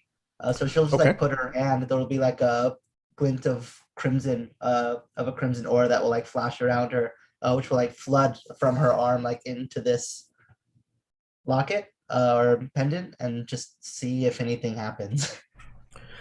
Okay, so you reach out to this necklace and infuse it with your blade right energy, but something. I'll leave it to you. You describe to me what it's like, how it feels when you go to do this with an item and it seems to already be infused with soul energy, like it's full. Interesting. Yeah, I imagine that like she would expect like that glow of crimson that sort of like floods up to this thing to like seep in and for something to happen. But I imagine it just like stays almost like balled around it, sort of like a spherical oil on water sort of thing, as like the energy that she tries to put into it has nowhere to go. And it'll just like flood back out of it and like into her and vanish from sight. And she'll just pull it off from over her head and sort of like look at it. There's something affecting this already. Someone else has toyed with it. Okay, so I have knowledge in weaving. Do I know of any fabric that's going to dampen this kind of magic or any magic? Like silk, for example?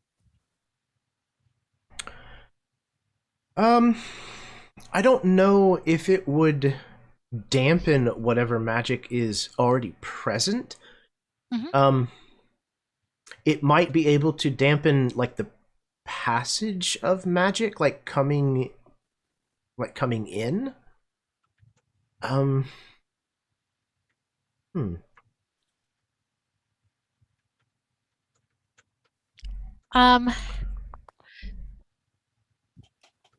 Let me think here. I think then if I don't know how to do that, that what I would do is I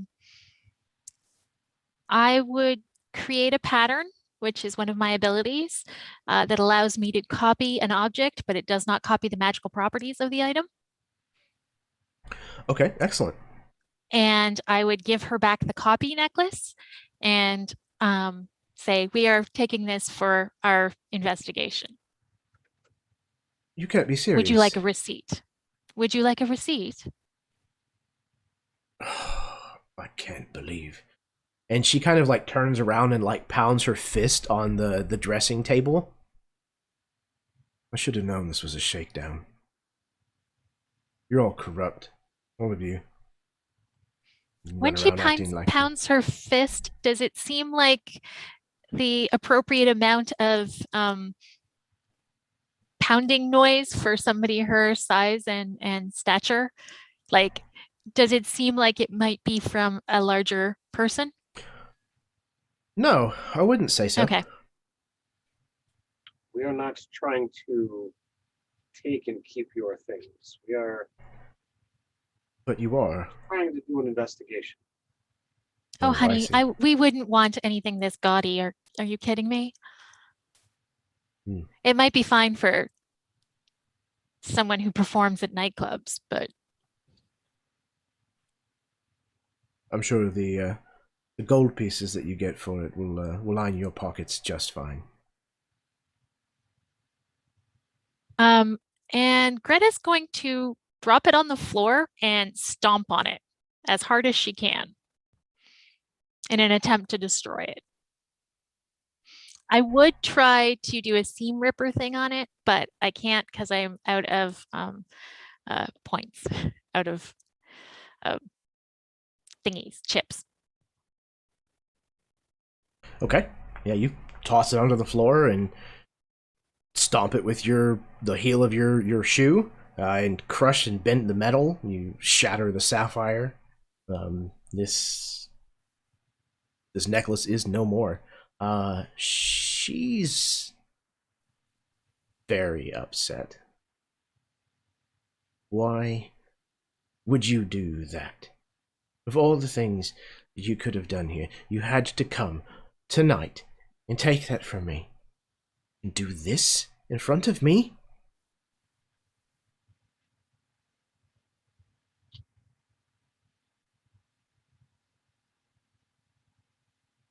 Just trying to get whatever soul energy is in it out. Right. I think it's time Don't you leave. worry. But don't worry, we're apparently trying to sell it anyway. So you're not going to believe what we say.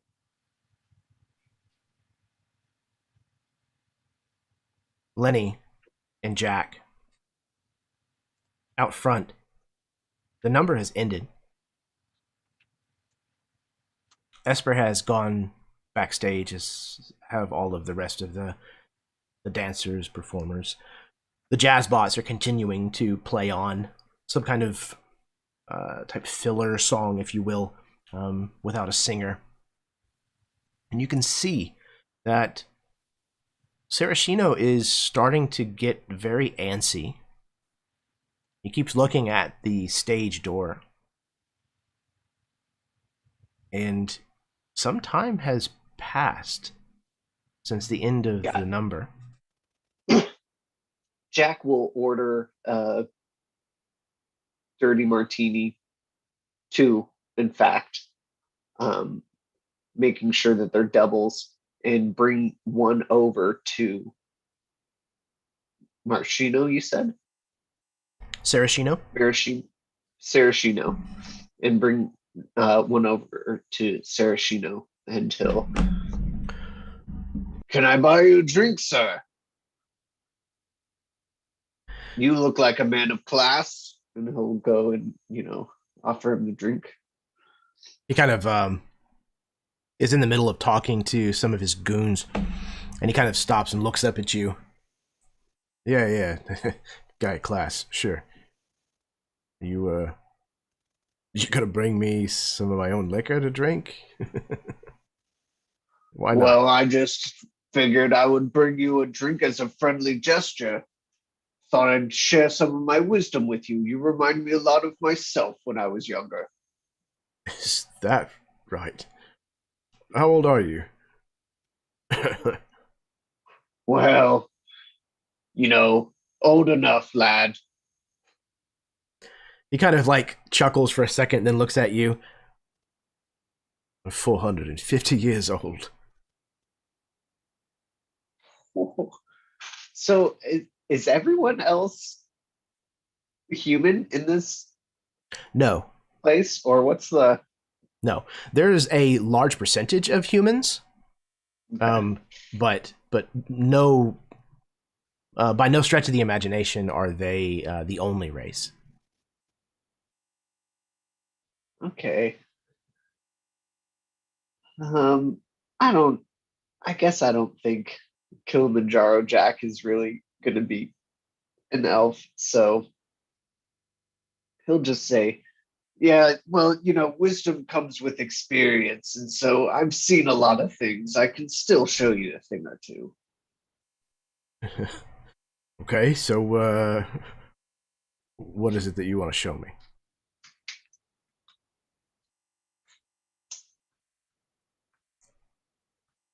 Well, it's fuck. What is it that I want to show him? The best laid plans. Yes. Kilimanjaro Jack spouts some kind of wisdom, we hope. Oh man, yeah, I hope. Yeah, can I make a roll? Bail me out here. Sure. Let's see what we can do. Glyph, save us. So let's say, I would say that's a speech and a presence. Yeah, great. Awesome. Cool. This is what I do. 4 dice Wonderful. plus 2 presents. Ooh, okay. Let's see here. 14. So that is Okay. 2 shades. Sorry. Success, 2 shades. but barely. Okay. So you begin to spout this this bit of wisdom. I'm sure that it's attached to a rather lengthy story of how it's appropriate in this given situation. And yeah, one time I knew this bar owner in this totally obscure podunk place, and I helped him get his bar much better. And so obviously I'm an expert at, improving bars. Here's what you need to do. certainly, in your mind, the logic of how it would apply here is perfectly straightforward. And you see Sarashino kind of sitting there, amusing you for whatever possible reason. But you can see that he's not fully paying attention to you, and that he is still eyeing that stage door with frequent consistency. And you can see his jaw kind of working, the muscles kind of at the back of his jawline kind of tensing and releasing repeatedly. And eventually he looks to a couple of his goons and he just raises a couple of fingers in motions. Yeah. No. Okay. That's great. That's good. Or that's a good interpretation of the results. I like that.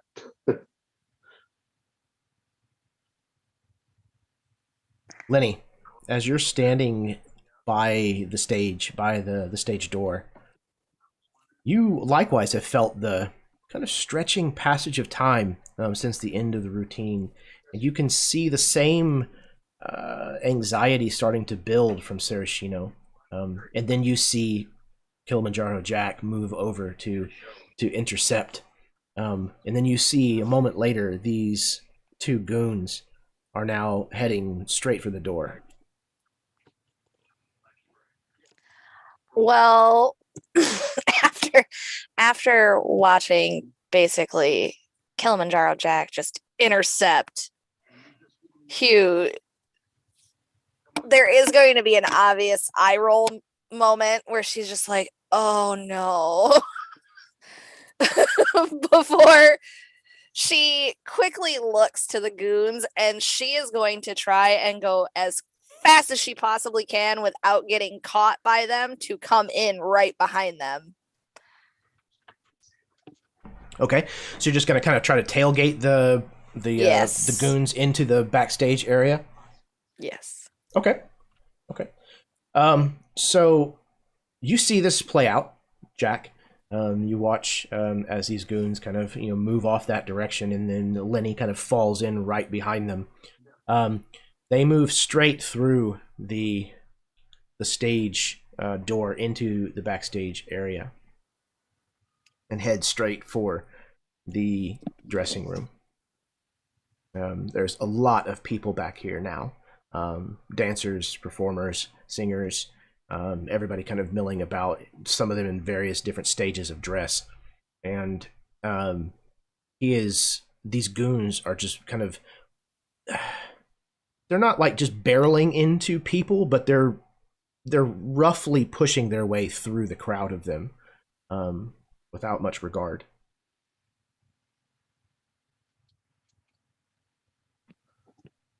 Are you simply going to tail them, or?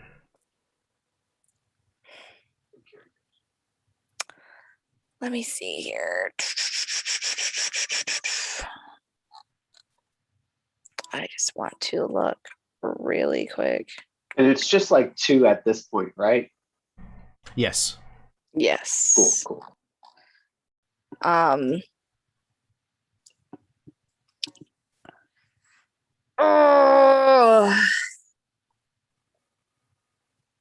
I do want to keep tailing them, but I feel like Lenny would make sure to kind of like, if they're right here in front of her, she's going to kind of move off to one side and try to find the quickest way possible without hitting too many people. But even on her way through, she'll wink at anybody she goes by, or if she runs into them, she'll kind of give them a... Okay. So just trying to stay out of the way for now? Yes. Disappearing in plain sight back here currently is not hard to do at all. There's so much commotion and so many people coming and going. Every single one of them with a strong purpose to whatever task they might be performing. It's not difficult at all to kind of shrink into the wall, if you will. Okay. Back at the dressing room, there is very soon a harsh rap on the door. Miss La Trodé, Sarashino wants to see you right away.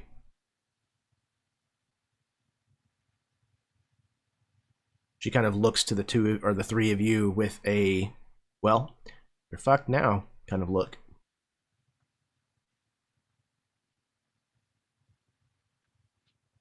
Greta will pick up the ruins of the necklace and I don't know, put it somewhere in her handbag or something.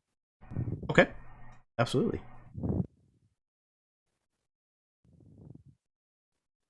And actually, she will open the door and nod to the goons and say, "Thank you so much, Miss La Trodé, for your assistance." They kind of look to one another and look at the three of you. Believe me, PRISM really appreciates concerned citizens.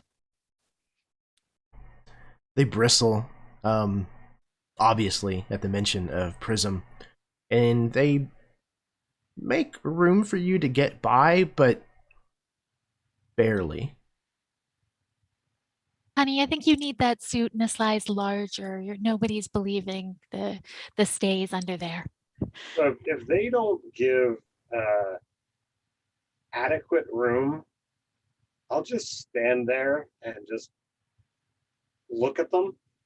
Like, just whoever is like quote unquote blocking the path, Tommy will just look at them, not trying to intimidate, but clearly not moving.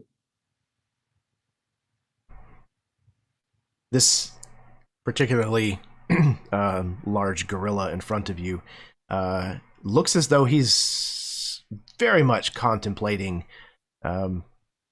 probably breaking your back. But the other goon next to him kind of like hits him in the shoulder with his open hand.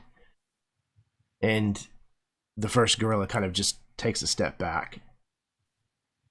And then makes this kind of like overly grandiose like gesture for you to pass him.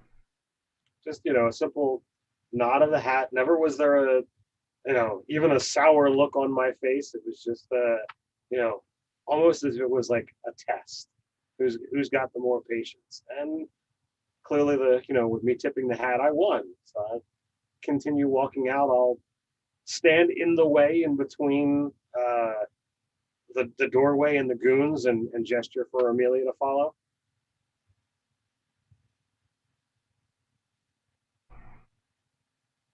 Okay. She will. The three of you return from the dressing room. Lenny, you kind of watch all of this play out from, maybe a short, somewhat short distance away. And you see the three agents of your squad kind of now leaving the dressing room.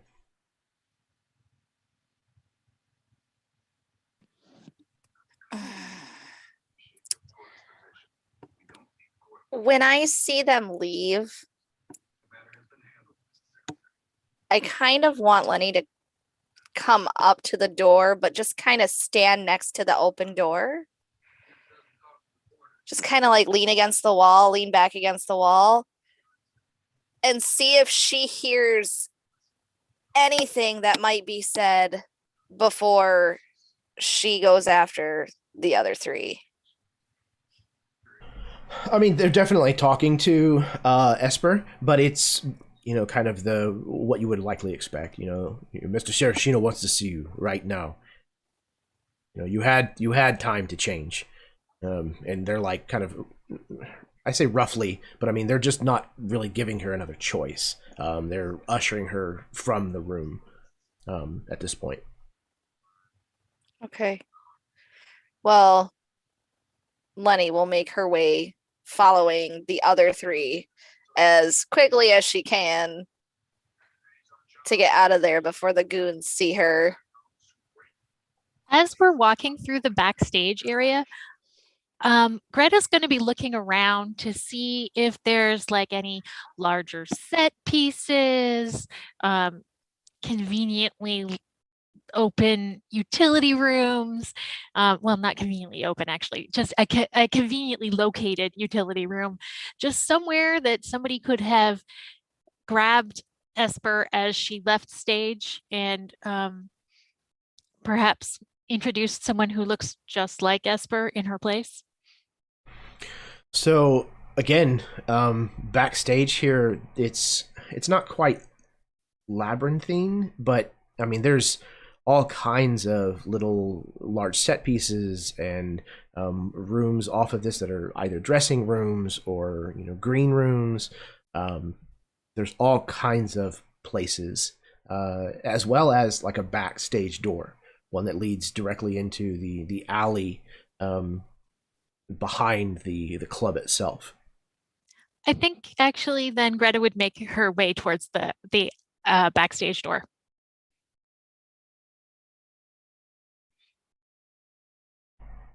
The rest of you? Following. Okay. Lenny, are you following the three of them towards this backstage door? Or is there a different plan? Yes? Yes, All right. I am going because the only other thing that I can think of is outside of the backstage door. So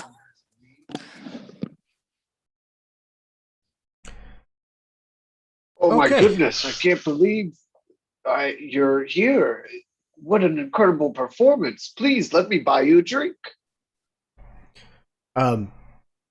Esper seems a little shaken, but she turns to you, Kilimanjaro Jack, and kind of nods, almost not 100% paying attention to your presence or what maybe you even said. I say you look a little rattled. Maybe let's spice this drink up a bit. Perhaps a hot toddy? Oh, yes, of course. Please. Are you a colonel or a lieutenant or? Oh yes, well, I kind of like, pull up my belt. I've been all those things, darling. Let me tell you. And I'll launch into it. Okay, excellent. The four of you exit the club into the back alley. The city is quieter than the nightclub. Like I said, most people of the city have already turned in for the night. It's probably nearing midnight, but the party inside the club is still roaring. You can hear it kind of, thumping through the walls, if you will, even after the stage door has closed behind you. And you find yourselves in a very not impressive alleyway. Unlike the rest of the building, this side is exposed brick and has very little in the way of a facade or decoration of any kind. Is there any signs of anything that's transpired, anything that's going on? Anyone being shuffled into cars or whatnot? No, you don't see anything untoward happening, or any immediate obvious sign of anything like that happening. Now, just as, again, full disclosure here, in the setting of Greyscale Island, not all cars and vehicles travel on the streets. Many of them, especially of the rich, have hovering capabilities.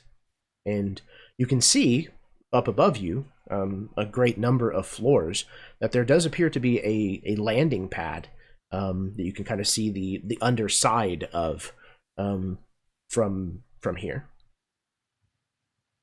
Is there anything parked on it right now that we can see? It's kind of hard to tell because you're more or less directly below it, but there's nothing like close to the edges or casting any like dark shadows or anything like that currently.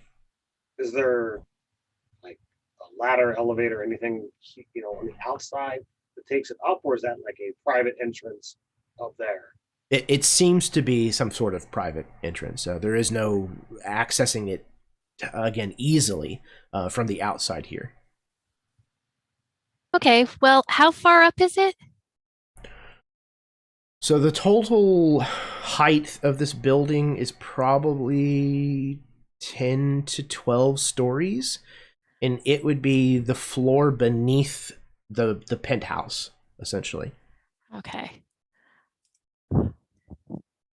Probably too high for me to grapple to then.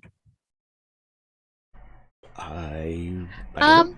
You know what? I think I will try anyway. I have my soul thread tightrope that I can summon threads made of my soul to use as a rope, grappling equipment, etc. And they hang in the air and support my weight, and I can move upwards and downwards. It looks like as easily as horizontally.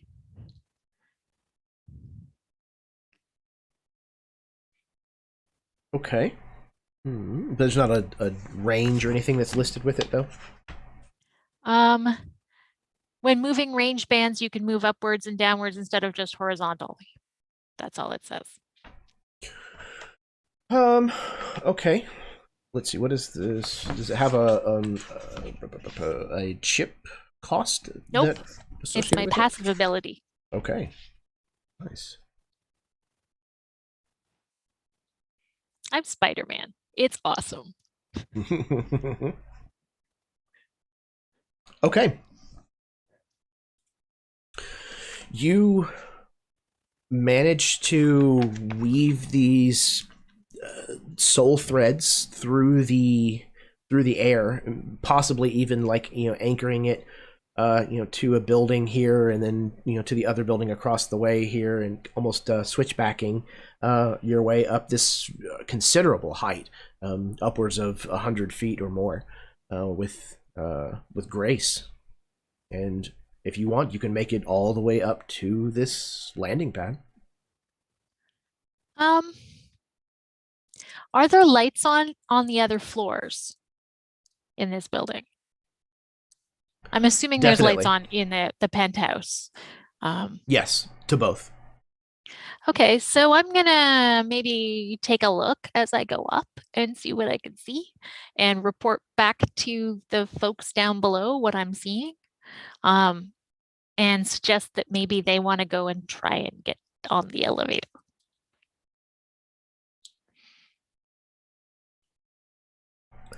Okay, while Greta is making her way up to the landing pad and is peeping Tomming, what are the rest of you doing?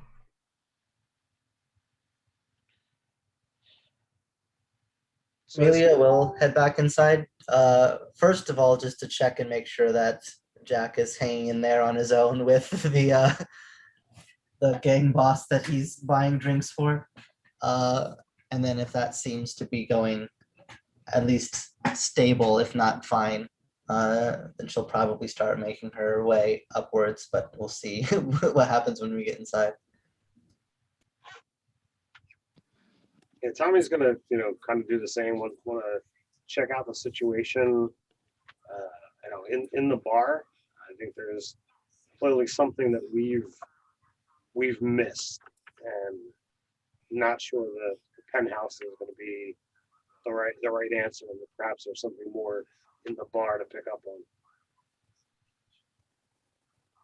on. When Lenny is going to take a look up and basically watch Greta for a minute to make sure that she's okay doing her thing and her being Spider-Man before she goes into the club as well. And she'll make sure Jack is obviously holding his own and again rolling her eyes because old man war stories, why? And she'll kind of shake her head before she looks at the other two, and she just points to the elevator, and she's going to start walking to the elevator.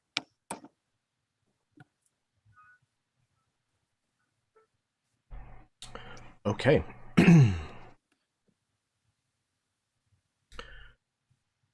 The four of you either remain inside or head back inside, going about your various different things.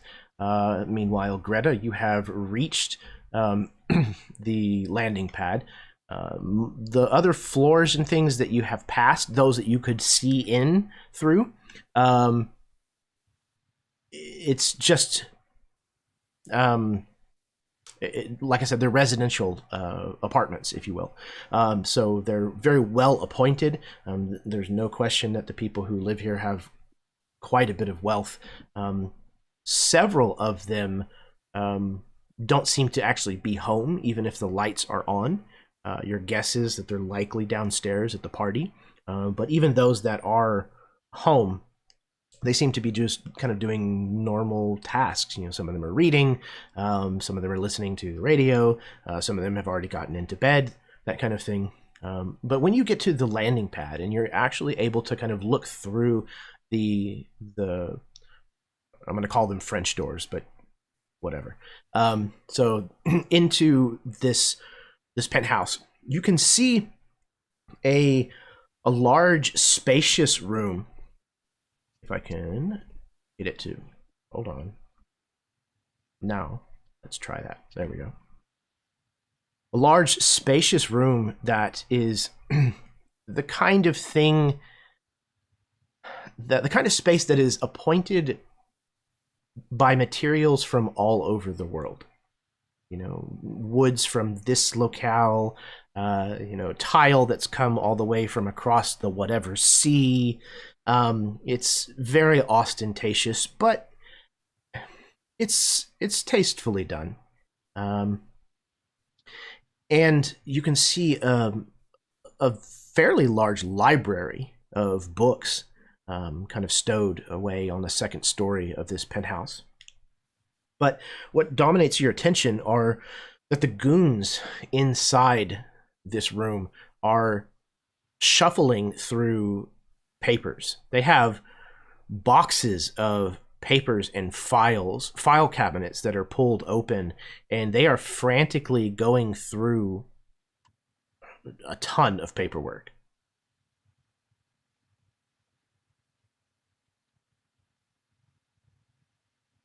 Huh. Is there any vehicles parked on the landing pad? No. Okay.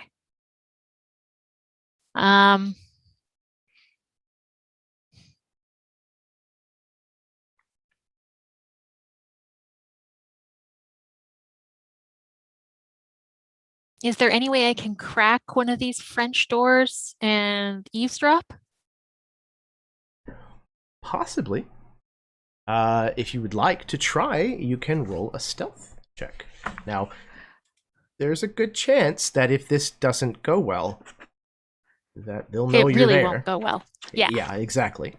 Just as a full disclosure. And I haven't been rolling exactly wonderfully, but Would you want to use that, you know, telepathic communication that we set up and inform everybody as to what you're saying? oh yeah, I would have been informing you guys all the way as I went up, you know, about, you know, oh, it's another empty house. Oh my God, the wallpaper in this one. Ugh. And oh my goodness, that person, their maid is drinking from the liquor cabinet. And the next one up, oh, she left her bedroom in a mess. She's clearly tried on 6 outfits before going downstairs. And she's left the very expensive one crumpled on the ground. That is no way to treat a good garment. That frock is going to be ruined. See, I managed to use the word frock. And then she'll get to the top and explain what she sees. And they're looking for they seem to be looking for some document. Which has me puzzled. Maybe We try to convene. does Hugh seem like Hugh? Is this maybe? Is it the life insurance policy? Oh, I'd like to eavesdrop, but it'd be awesome if somebody could back me up in case things don't go so well. I have the opportunity to crack the door here, but I am wearing an evening gown and I'm on a balcony 12 stories in the air. It's a little hard to explain. It's also going to be hard to break into the penthouse. Just saying. I mean, I've got some things that I can do, but no guarantee I'm going to get in. Well, I mean, we did meet a couple of these thugs, so maybe you could come up looking like one of them. Oh, sorry, Jeff. I totally talked over you. Oh, Amelia just said she'll be on the way. If you need backup, she'll be ready. Oh, like I said, Lenny's already going to the elevator. That was her plan. After all that, that was her plan. Go to the elevator, go to the top. Excellent. Jack, you're seated at the bar with Esper, surrounded by people. All of them are offering to buy her drinks, are offering to light her cigarette, are congratulating her on a fantastic show. You hear more than one try to pitch like a business proposition, and she seems like she's really drinking it all in. Like, she really likes this admiration. She really likes the kind of adoration that is being poured upon her. Well, of course. Why does anyone do anything? At some point, Hu has made his way over and has congratulated her on a wonderful show, leans in and kind of kisses her on the cheek, and kind of steps back, lets her kind of soak up this attention. Within moments, she begins to sputter and cough, and she coughs up blood. She looks down in her hand in shock and surprise. This brilliant crimson blood all across the palm of her hand. She looks up, and you can see that the whites of her eyes are bloodshot, and she and collapses onto the table.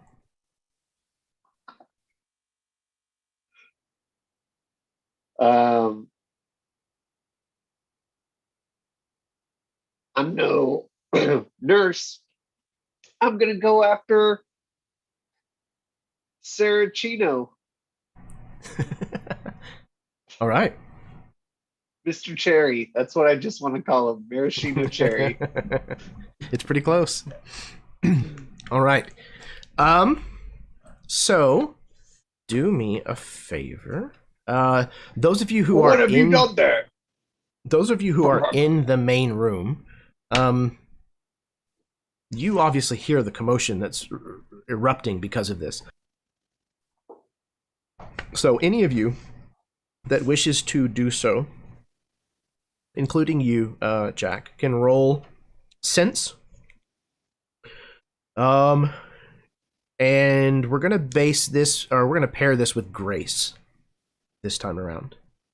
So where would this have been in regards to the conversation? Were we still heading to the elevator, or? At the very least, Lenny was headed towards the elevator, and it sounds like possibly Amelia as well. I think Tommy was gonna head there too, and looking like a guard or something. Yeah, absolutely. That was the thought. So I don't know if I'm still Are we there or if we're still at the close elevator. enough to the room to hear the commotion? Yes, so this bank of elevators is literally just kind of in the back part of this large open nightclub. Most of the main floor, aside from a few maybe like offices and restrooms and that kind of thing in the dressing rooms, is almost all one open space. There's columns and pillars and like little half walls and things, but for the most part, it's all one large open room. So because Jack is specifically looking for Sarashino, I'm going to give you a plus. We're going to actually just say +1 shade. We'll just do that. Sense with grace. Sense with grace. Okay. Mm-hmm. Sense, 1 shade from grace, Amelia. and then you. And then whatever you get, +1 shade.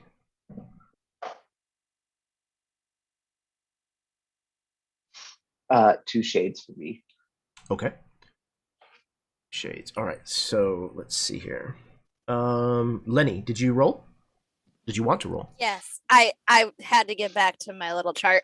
Oh, absolutely. No worries. I got a 17, so that's 3 shades. Okay. All right. So Lenny is the only one who actually notices Sarashino ducking out of the room. Furthermore, Lenny, you see that Sarashino seemed to be moving back to his table, as if everything was fine and normal, until what happened with Esper started happening.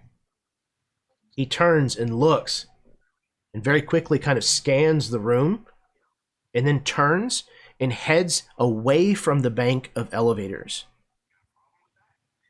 Disappears behind one of these bins in the walls of this large room, and doesn't come back out the other side. Shit. Lenny is gonna quickly turn to Tommy and Amelia, and she is just gonna go, Hugh ran this way. One of us has to go. And then she just bolts. Or you can even like finish the sentence. Amelia will like begin sprinting that way. So I actually have, as part of being a blade right, Jeremy, I get to pick either like strength or speed, and I get like big bonuses to that, and I picked speed. So Amelia is going to like bull rush in the direction that Lenny said, as fast as her soul-infused body can take her. That works, because I'll stay and still go on the elevator then. I was gonna actually call up to Greta that Hugh was actually moved. The singer's been attacked. Sorry, I'm having a hard time keeping names in my head. Not a problem. The singer's been attacked. Hugh is on the run.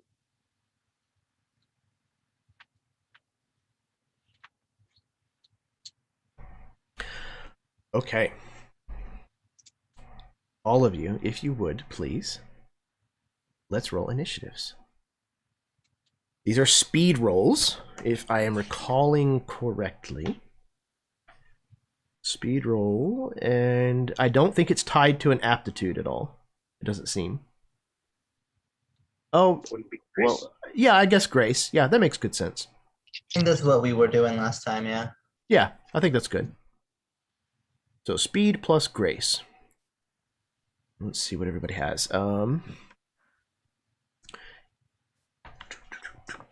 They have... Okay, so nothing spectacular. All right, so...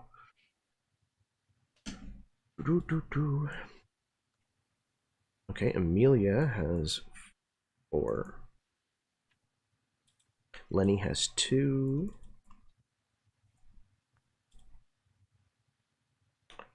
Tommy also has 2.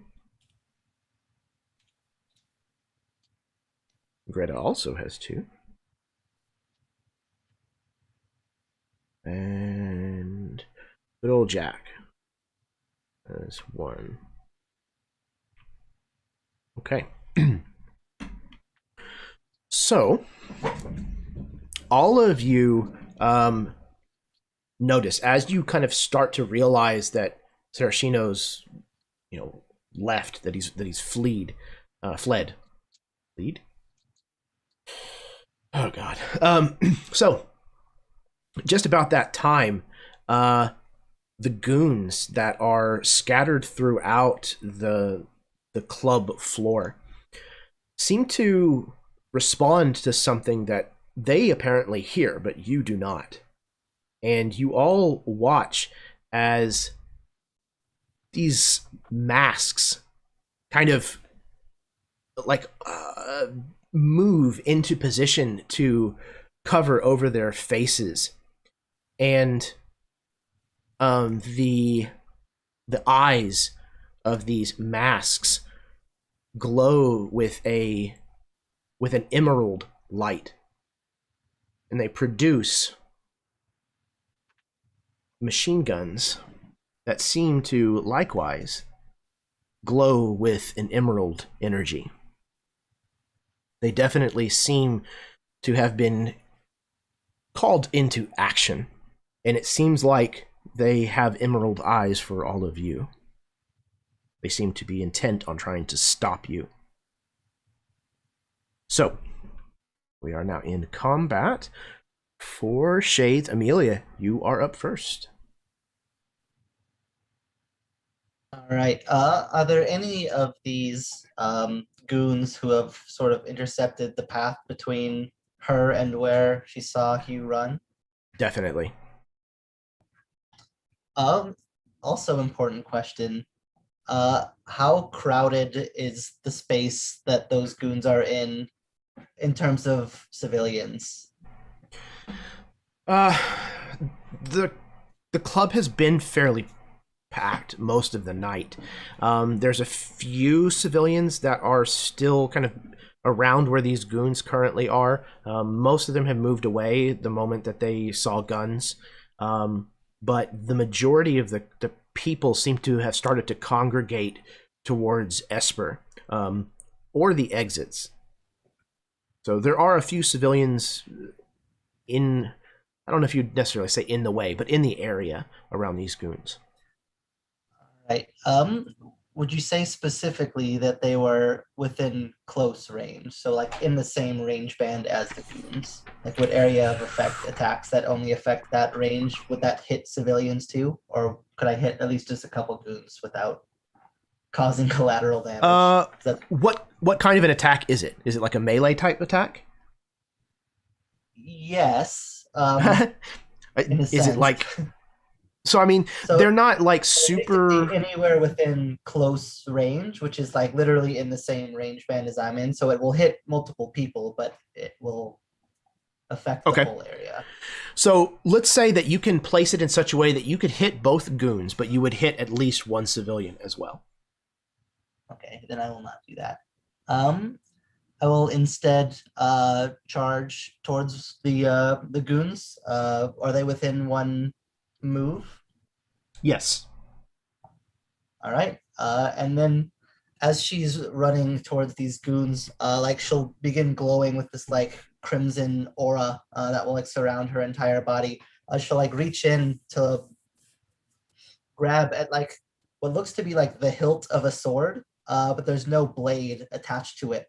But as she brings it up to like swing at them, the aura will like crackle with something between like fire and electricity before this like spirit blade will erupt from this empty hilt before she'll attempt to run through one of these goons with this weapon. Okay, before you roll your attack, they have a passive ability that I should have brought up before you gave that phenomenal description. But first, if you would please roll resistance. Okay. They have a passive ability called Frighten. That is going to be which aptitude? Well, I guess it doesn't matter. I'll get 2 shades no matter what. Okay. 2 shades is what you're looking for. So you manage to shrug off this frightening visage that these masks and these glowing green eyes kind of seems to produce. And please proceed with your attack. Alrighty, I will do so. So this is going to be striking because I am attacking with a weapon.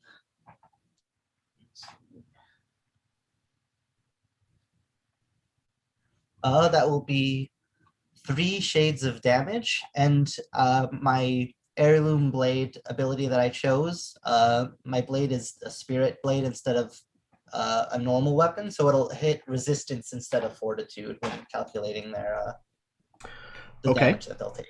So it'll be 3 shades.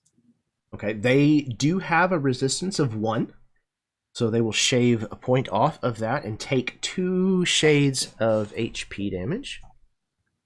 This is not enough to kill this goon, but pretty damn close. Okay.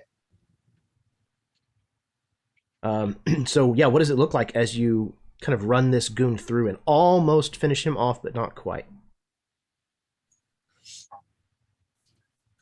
Yeah, I think she was aiming for probably a much more vital spot than she ended up hitting. But between the machine gun fire, I imagine it's more difficult to aim than you might otherwise want. And she'll impale this spirit blade through like what'll be like the goon's side, like just under like his rib cage on his right side. Um, Doing a fair amount of damage as this magical energy will tear through, but not quite in a vital enough spot to get rid of him.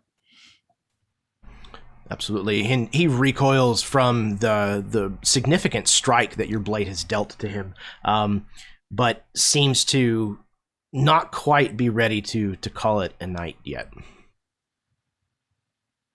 Okay. So between Lenny, Tommy, and Greta, the three of you can decide what order you wish to take your turns in. I'll go if anybody doesn't mind. Sure. So Tommy's actually going to do a couple of things.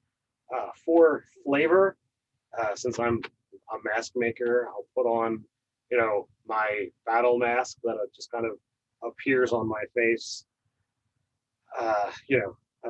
Fits the flavor of the class. But he looks across and sees all of the civilians that are kind of freaked out, and he just reaches out with his hand, and in between the civilians and the machine gun, a stone wall just erupts through the floor. Costs a chip to do. Excellent. But it's got 3 shades worth of health, so hopefully that will last long enough to allow them to actually get through without being hurt, damaged, what have you. But then with his other hand, he just kind of to steal a little bit of a word choice from Greta, he will weave a bit of his soul, and he just moves, and the injured goon just feels this strike as at the side that he's already been hit. It's going to be 12. 12 is 2, so that is 3 shade worth of damage.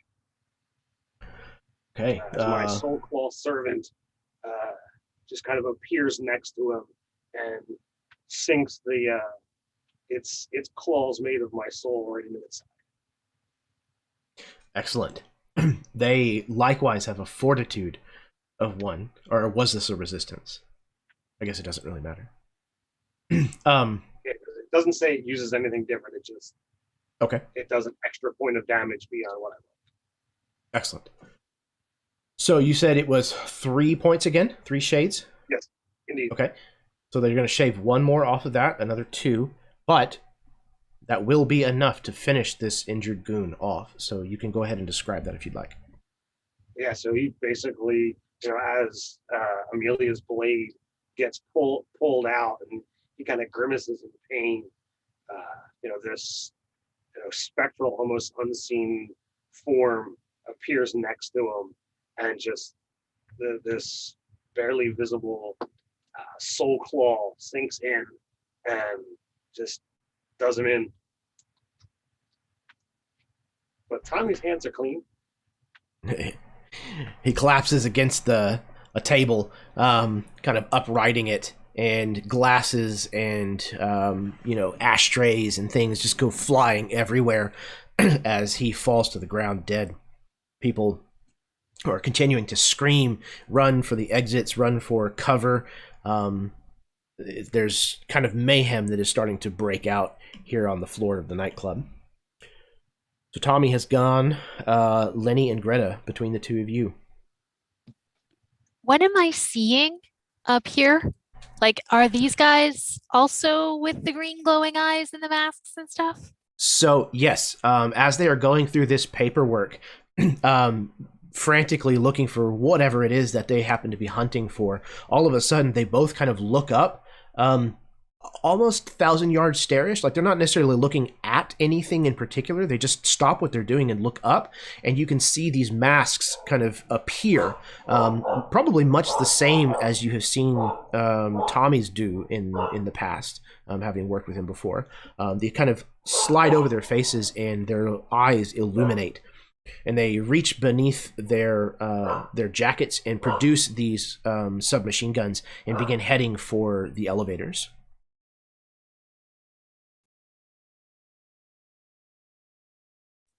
Okay. I don't know. Lenny, you want to go while I think about what to do? And I would, of course, be relaying this as it happened and trying to find out from these guys what happened as this happens while I think about what I want to do here.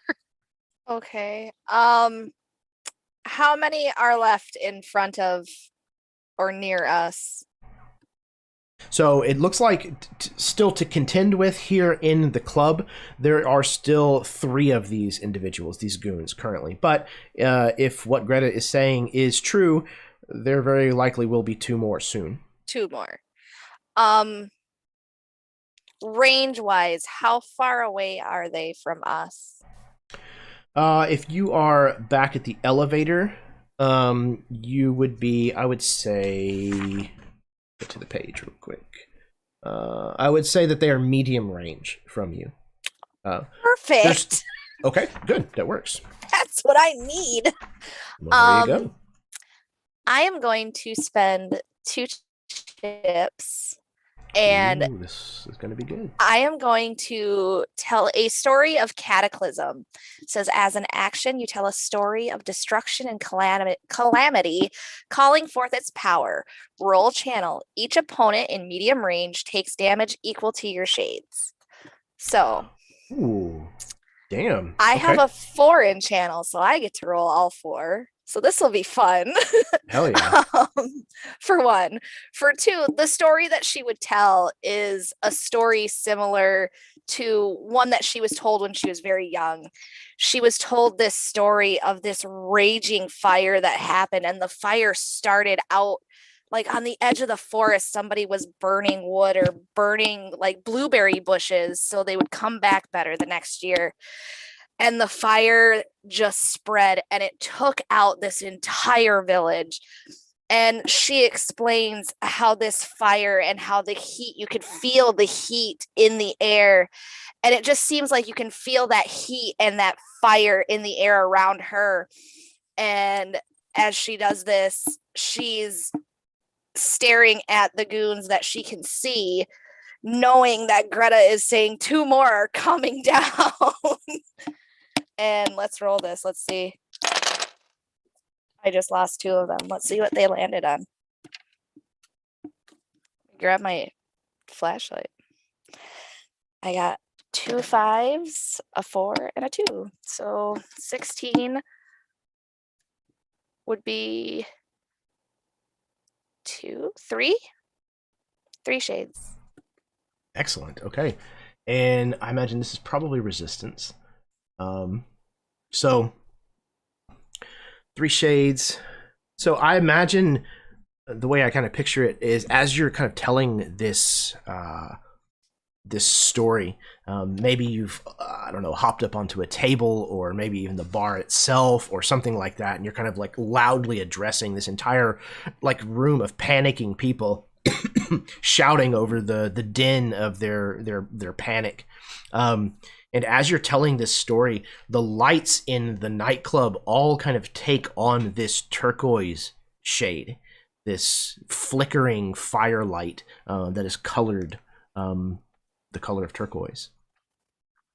The goons all kind of stagger under the effect of this powerful magic that is being worked in this room. And though they are certainly shaken by it, none of them have succumbed to it. Okay. At the Greta. end of that, go ahead. real quick, sorry. I'm going to use an ability that happens outside of initiative order.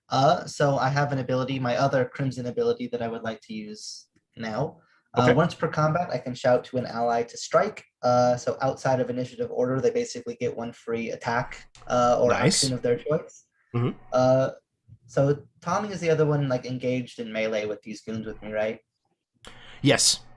I would say there's one more goon within close range of Tommy currently. Yeah, so as Amelia sees the story and hears the story, she knows that the goons will be distracted by the magic, by the story, and by the effect. And she'll shout to Tommy, "Now it's time to strike!" And she'll give you a free action right now.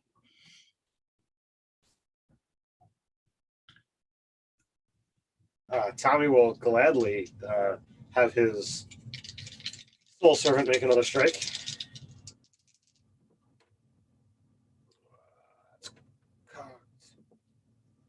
Come on. All right. So not as well as last time. So that is only a total of 2 shade. Okay. They still are able to shave 1 off. However, that's still enough to end this second goon. You can describe that if you'd like. Probably goes in the same way. You know, the guy probably like grabs it aside from this, unseen foe as he collapses to the ground. Absolutely. He falls forward, kind of knocking over a decorative plant that shatters the vase that it's in, the kind of potted portion of it, and sends dirt and the plant itself kind of spilling out onto the side into the path of several people that are fleeing from the violence that is unfolding. Okay, So, Greta. Are there any more thugs down on the ground floor? Like, I'm assuming I'm getting repeated messages from these guys. Yeah, from on the ground floor in the club, there are still 2 goons that are alive, and then there are the 2 that are presumably in the elevator headed down. They're not in the elevator yet. And not yet. Unless, do they go before me? No, they're not in the elevator yet. Okay. And I am going to, can I attack with a weapon and use one of my active abilities? Is that a thing? So I think the action economy is you get an action and a move. Okay. You can use your action to move a second time, I believe. Aside from that, I don't know if the abilities have different... So I'm sure some of the abilities will say, like, as an action, do this, or... Because some of the abilities will, like, alter a roll, so you could, like, attack and then use a point, like the... like the Threads of Fate, or... Yeah, Threads of Fate you could use on... Okay. But Binding Web doesn't say anything. It just says make a roll. So that's probably an attack of some kind. Okay. Let's see if I can suss it out here.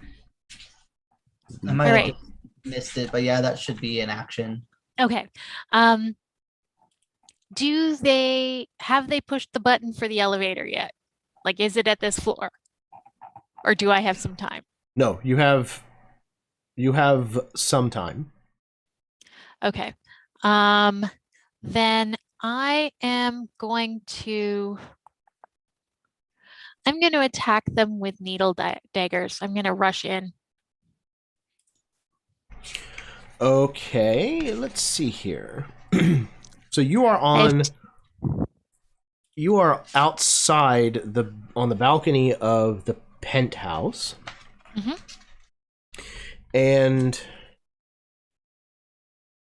they are at the elevator bank, so they're medium range. Can I get close enough in one movement to attack them with needle daggers? I'm trying to look to see what range the needle daggers have. If it's I'm pretty sure that they are they're melee weapons. Melees only. So I don't think that you're going to be able to. So one movement would take you from medium range to short range. So that's not quite close, which is what you need for melee. Okay, then I will use the binding web on them to have them not move on their next turn.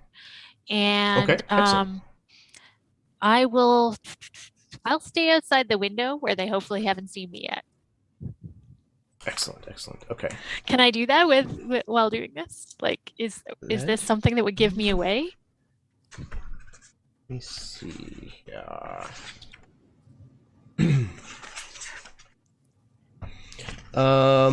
Binding web.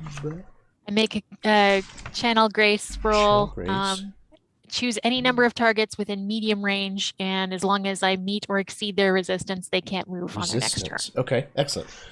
Okay, so I don't necessarily think that this is something that would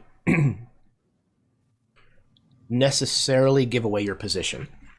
Okay. It seems like the threads probably are coming from other places. So. And they're dark enough, I think. I mean, they're not indigo, but they're sapphire. They're hard to see. Sort of, kind of, so, not really.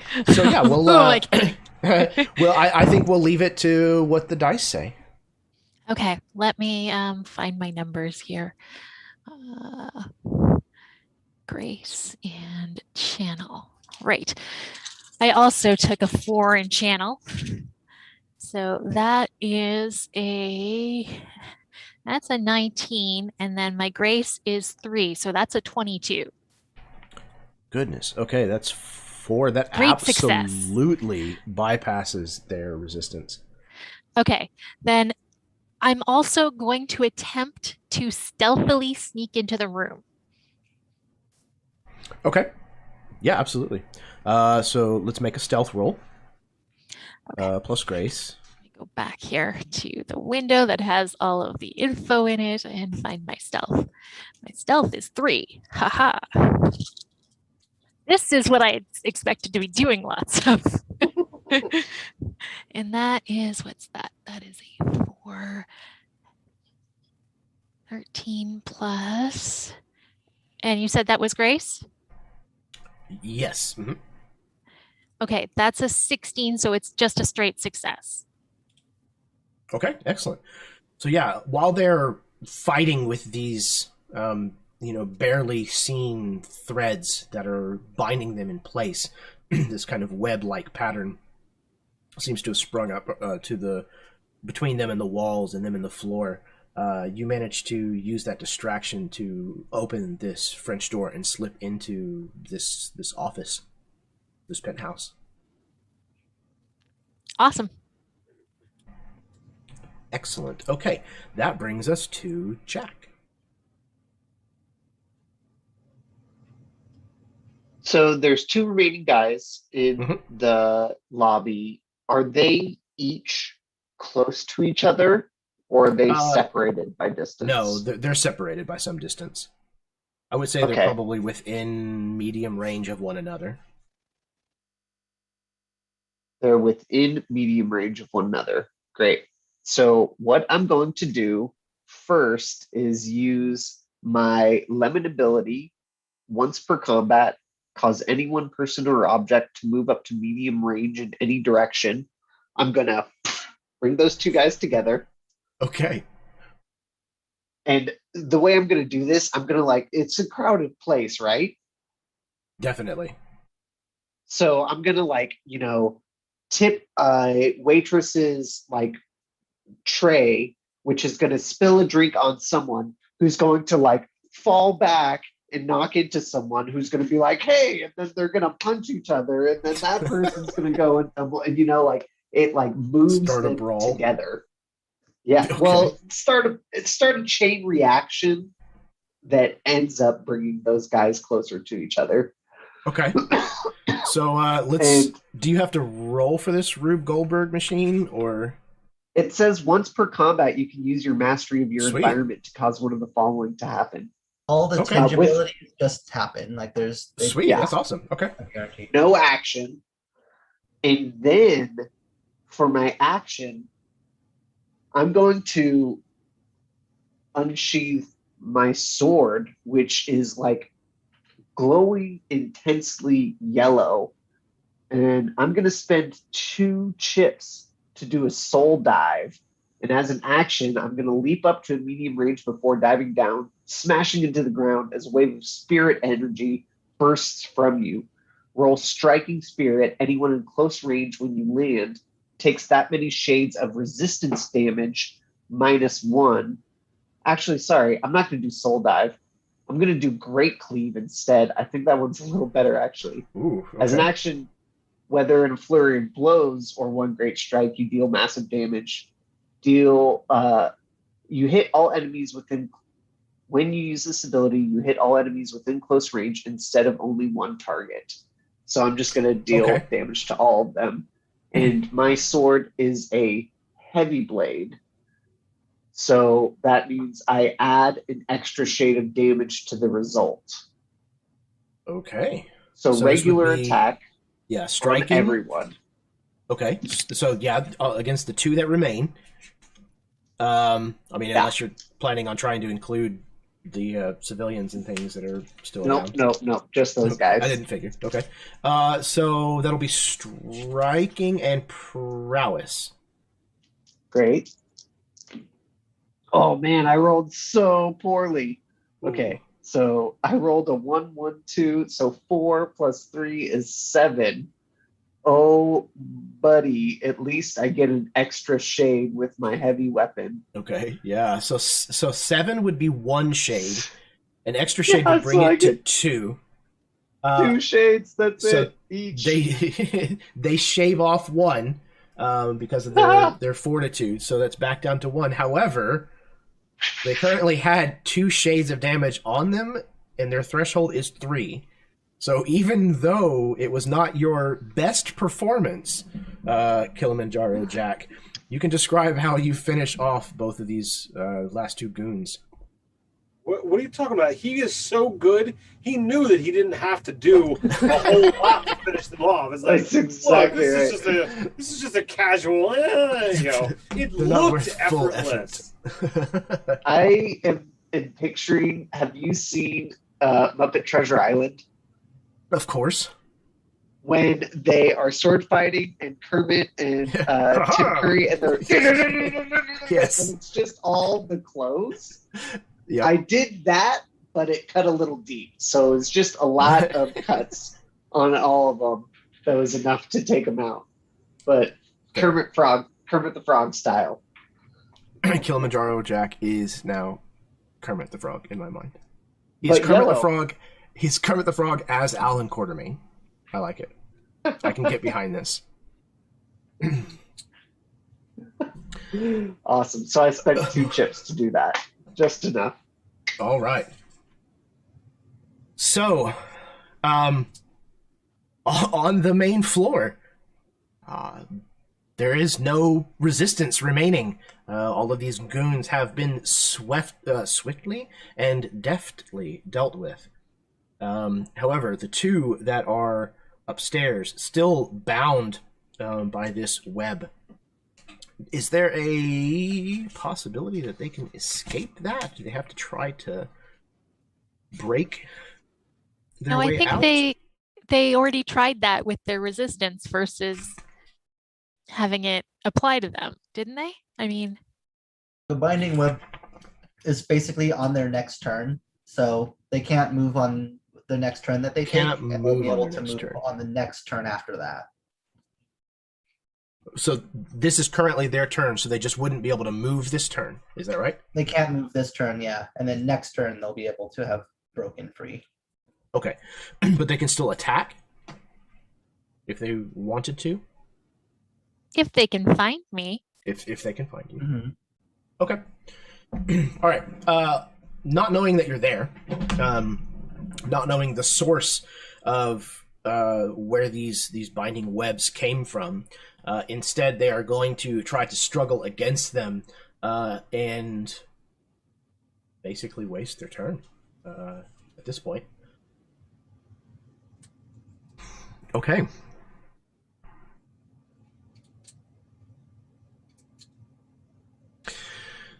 All right, so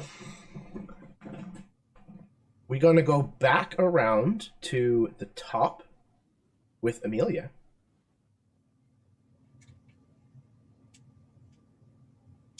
So there's nobody else here. No. Greta, did you let them know that the two goons that were headed down are no longer heading down, or?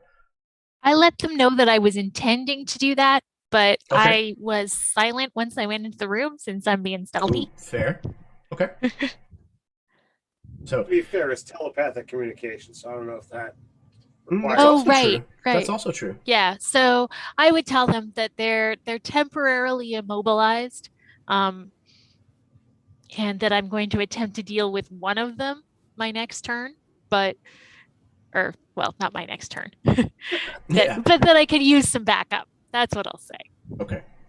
I guess, yeah, real quick in the chaos then, I'll think out to the party. Should I go up the elevators or try to chase down Hugh if he's not too far gone? I think Hugh is the priority. Yeah, I'll you're take the you- fast one. Chase him down. I've got this bum knee. You see, I got this wound back Oh my when I was God. fighting in the battle. Enough, over. old man. Yep, so I won't It acts up every now and again. wait too long to listen to the story before I Yeah. will burst into full sprint spirit Can you- infusion. Can you float mute someone to- telepathically? Right. So yeah, I'll just begin Okay. sprinting as fast as I possibly can, which for me is extra fast. Like I have a lot of bonuses to my speed and such. Right. So I'll try to chase him down. Okay. Do me a favor.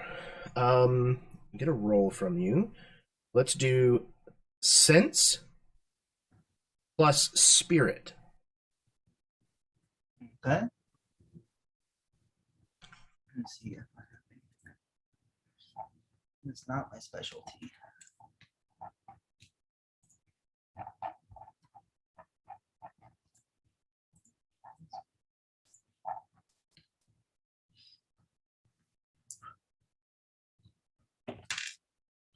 Well, that will be one shade.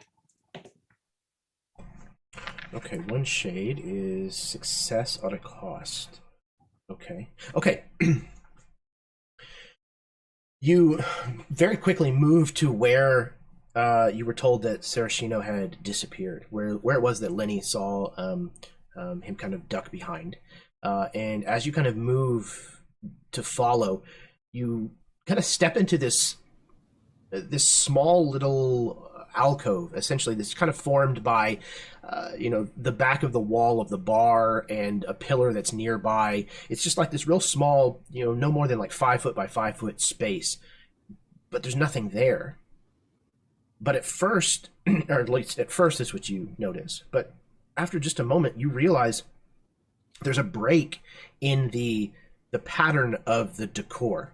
This Art Deco trim that kind of like goes around these partial walls and these columns. There's something about the pattern in this one particular spot that is amiss. And you realize that it's likely some kind of mechanism.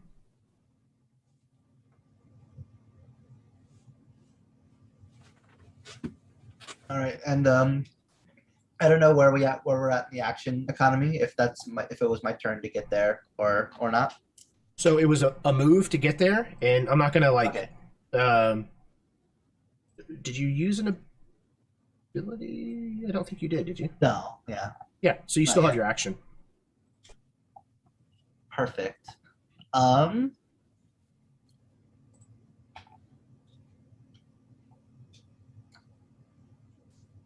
gonna try to just break through. I don't have time to like figure out how this machinery works. I'm just gonna try to smash it. So just smash through the wall where the break is. So that sounds like strength and prowess. I would Perfect. say. And I'm going to use a chip here, Spirit Infusion, which when you successfully make a couple different checks, one of them being strength, you can spend the chip to get an extra shade. So I will do that. Excellent. Before you make your roll, I'm going to tell you that the complication that you got when you rolled just a moment ago is that whatever activates this switch is powered by emerald colored tinge. So forcing your way through this is going to take a shade off of whatever success that you have, since you're not doing so with emerald tinge. Perfect. I will do it anyways. Absolutely. I would expect no less.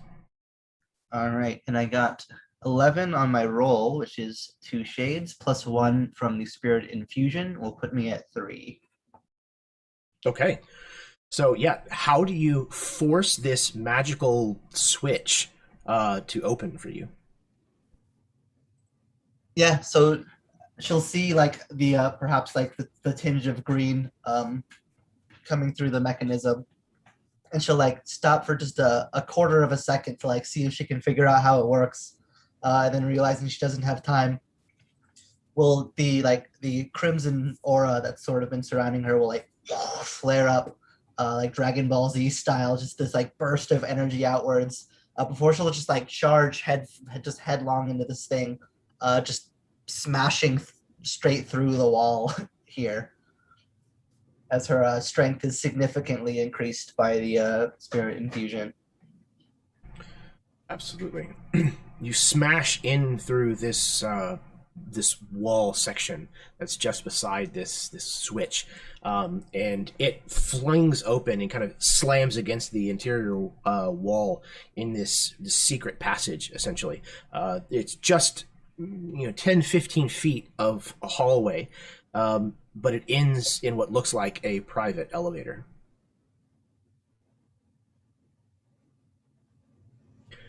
I'll inform the party what I've seen and what I've done, and that'll be my turn. Okay.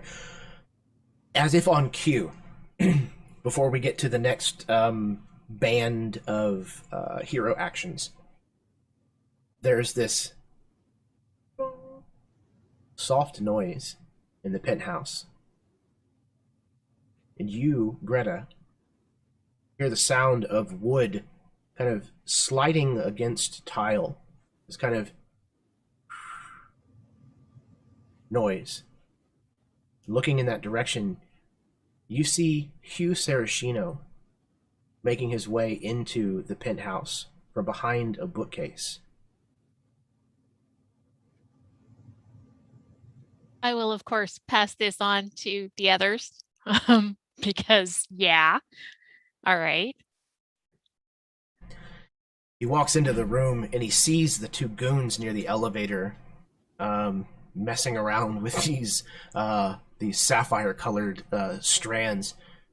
And he yells at them, "The fuck are you doing? I sent you up here to find the thing and you're over there? What are you doing? The whole place is getting shot up downstairs. There's shade agents crawling all over this place. I pay you to do something, and you're not even fucking doing it." He is very, he's very pissed, and it's very clear. Okay, so Lenny, Tommy, and Greta, between the three of you, whatever order you wish. All right, I might as well go first since he's right here and I'm so excited. I am going to, how far away is he from me? He would currently be, what is the second? Short. Short range. Okay. I am going to then use my soul thread thingy to get closer to him, like climb, I don't know, shoot a web or whatever it is, shoot a thread at something and sort of swing or climb just to avoid any furniture or anything that's in the way, and land directly in front of him. And I will attack him with my needle saber. Okay. Now, what do I roll to attack? Strike. Let me Plus... I don't know if it would be Beavers paired with... can use grace Okay. as their That makes Aptitude. good sense. That makes good sense. Okay.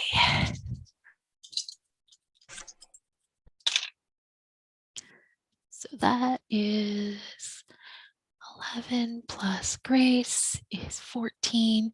Okay, so that's a 14, but because I'm attacking with my needle saber, I add an extra shade of damage, and because I am making a successful attack after moving vertically, I add another shade of damage. Okay, so that's So four that shades. is 4 shades of damage. Excellent. Okay. Let's see here. And I am also going to use my ability, and I'm on the wrong page here that has my abilities, my distract ability. I guess maybe when I swing, I knock over some priceless work of art or something that would distract the enemies. And they all have the shade rating of their next attack reduced by 1. Excellent. Okay. Yeah, absolutely. And at the very least, he was not expecting anyone to be here to try to, stop him. So this blade will find its mark. You said it was 4 shades? Mm-hmm. Okay. You managed to plunge this knife into Sarashino. But you notice it doesn't go through quite as much as you might have expected. He shaves 2 points off of that. Jesus Christ. Not quite. Close. Yeah. For his next attack, he will turn water into wine. No. So, okay. He kind of looks down in surprise at you and the blood, that's kind of now on your needle knife, your needle dagger. And he kind of looks at you. You made a really, really stupid choice. He's still distracted. What's that? Maybe there's blue energy zinging all around the room, and it's distracting him. Absolutely. Let's see, where is he? Oh, as a matter of fact,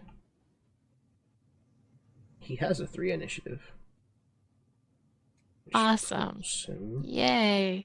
So excited. For you guys. So he's going to go Oh, ahead so if and he's go. I'll still be in hiding. Haha. So he's going to go ahead and go now. Let's see. He didn't use his turn to berate his employees. And come up the elevator? Surprisingly, no. He did use his move action. Okay. When he says that you've made a very stupid choice, and he looks at you, and you notice his green emerald-colored eyes, the pupils shift slightly into slits. He's going to use an ability called Terrify. You need to roll resistance, please.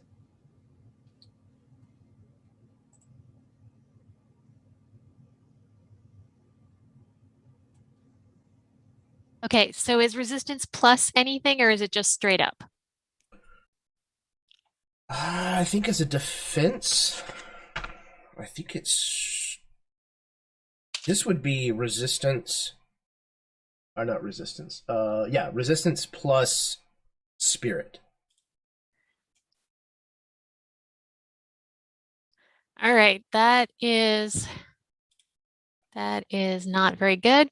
It is an 8, so success at a cost. Okay, so that is only a singular shade, and that is not going to be enough to resist the Terrify ability. Yay. So you are filled with fear as you see his eyes change and shift, and you realize maybe you have made a bad choice. You realize you're alone, and that maybe this guy isn't just some schmuck after all. So what's going to happen is you're going to have to miss your turn until you're able to overthrow this resistance check. Yeah, and that's never going to happen because that was on a 6, and I only have the 1 die. So, It might yeah. not happen when you're on your own.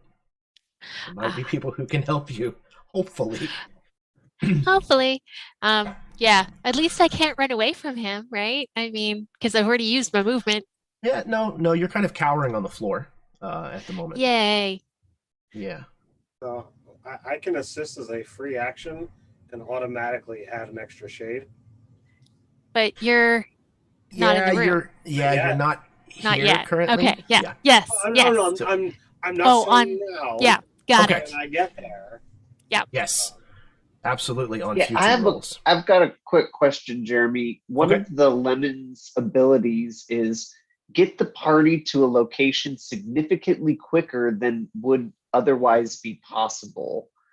I'm not really sure if that applies in combat sequence or if it, I mean, to me, the spirit kind of seems like for epic travel or something. Right. But if you'll allow it, maybe I know this type of building. There's like a fire escape that is way faster than the elevator that can get us there. I don't know. Okay, so do you have chips left? It's a once per session ability. I do have 3 chips left. Okay, so if you will cash in a chip, I will allow it to apply in this particular situation because I don't think it would normally do so, but I think that's a really clever usage of it, and I want to see that work. Cool. So tell me how your lemon blade right ass rigs this secret elevator to basically rocket the 4 of you to the penthouse of this building.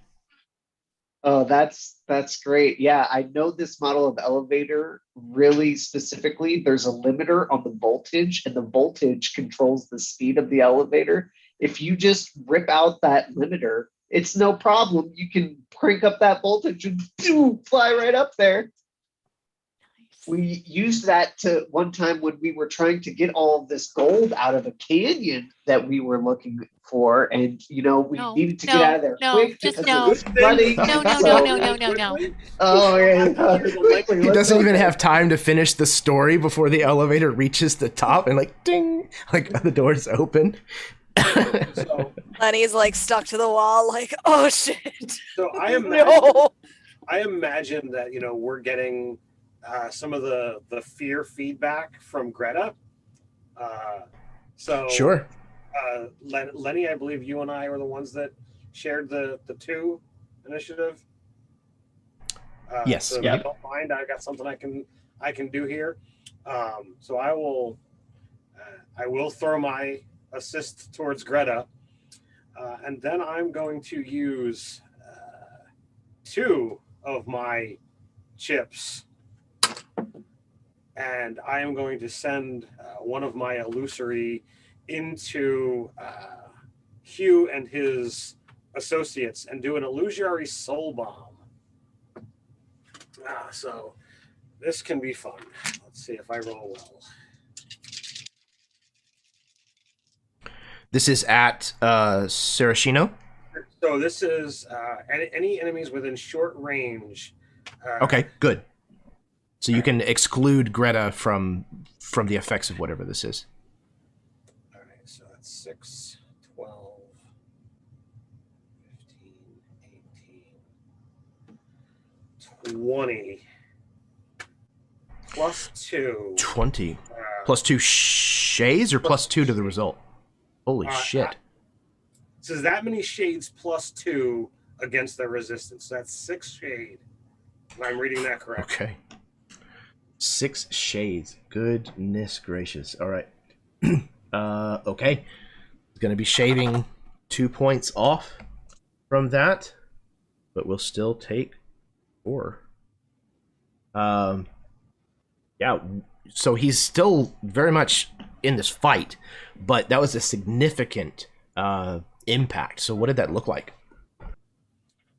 So I imagine as my illusories kind of like step out, one of them just kind of appears around Greta, and there's just like some pulling at her temples to try and weave away some of the energies that have been worked against her.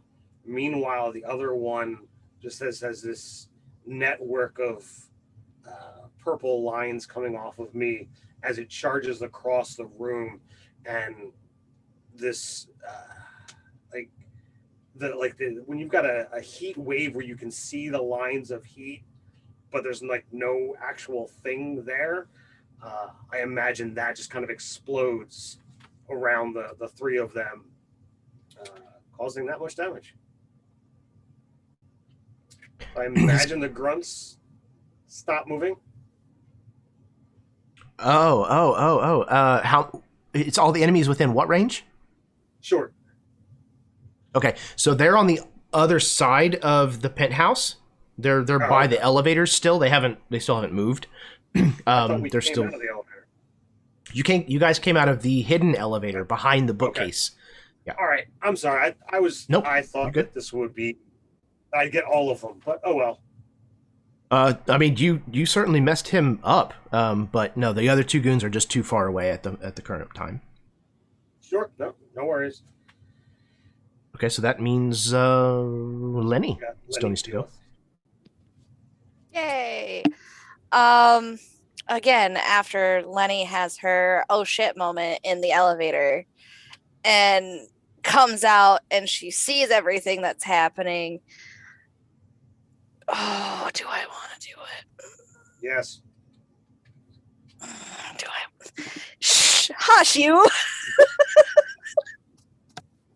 I can't answer that question for you.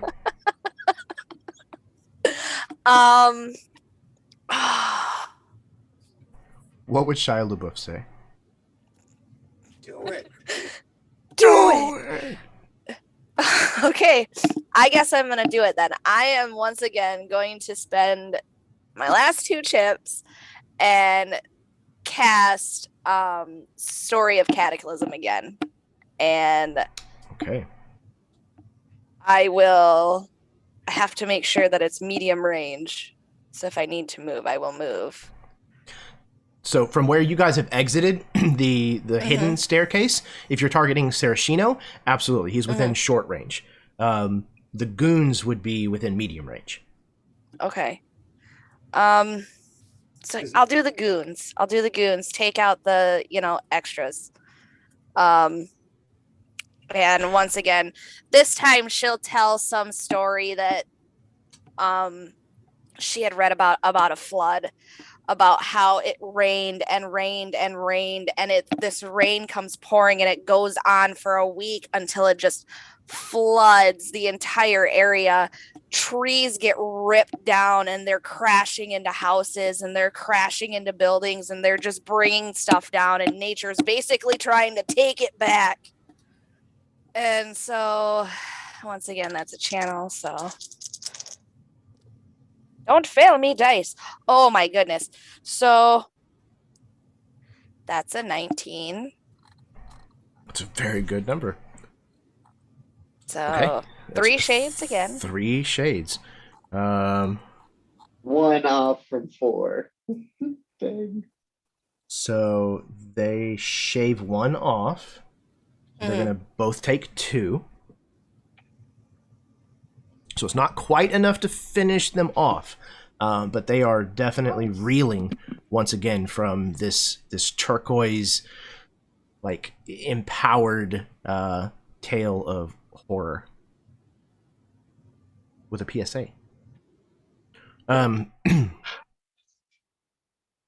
Okay, that is 2. Okay, so Jack, it is your turn.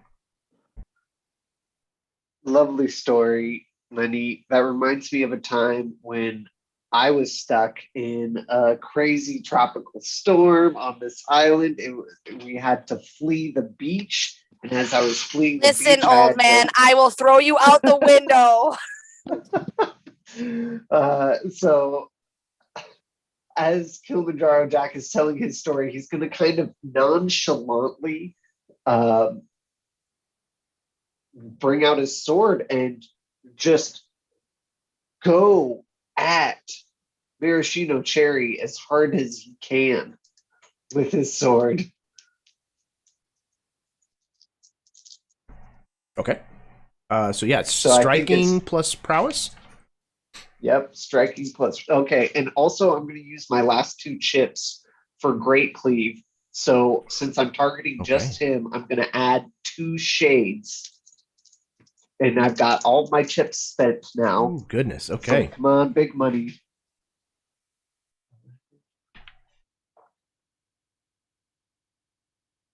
Okay, so I got 15. So that's 3 shades plus That's 2. 3 shades plus 2 for the Great Cleave, and my weapon is a heavy weapon, so that gives me an extra shade also. Okay, that's so 6 six shades. more shades. Okay. Again, he shaves 2 of that off, but it's still going to take 4.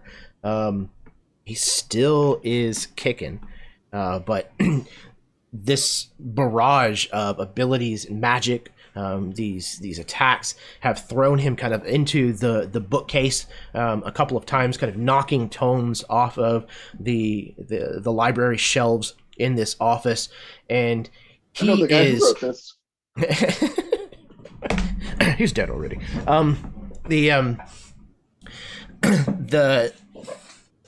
The man is grunting in pain from each of these attacks and these blows, but between, he's laughing.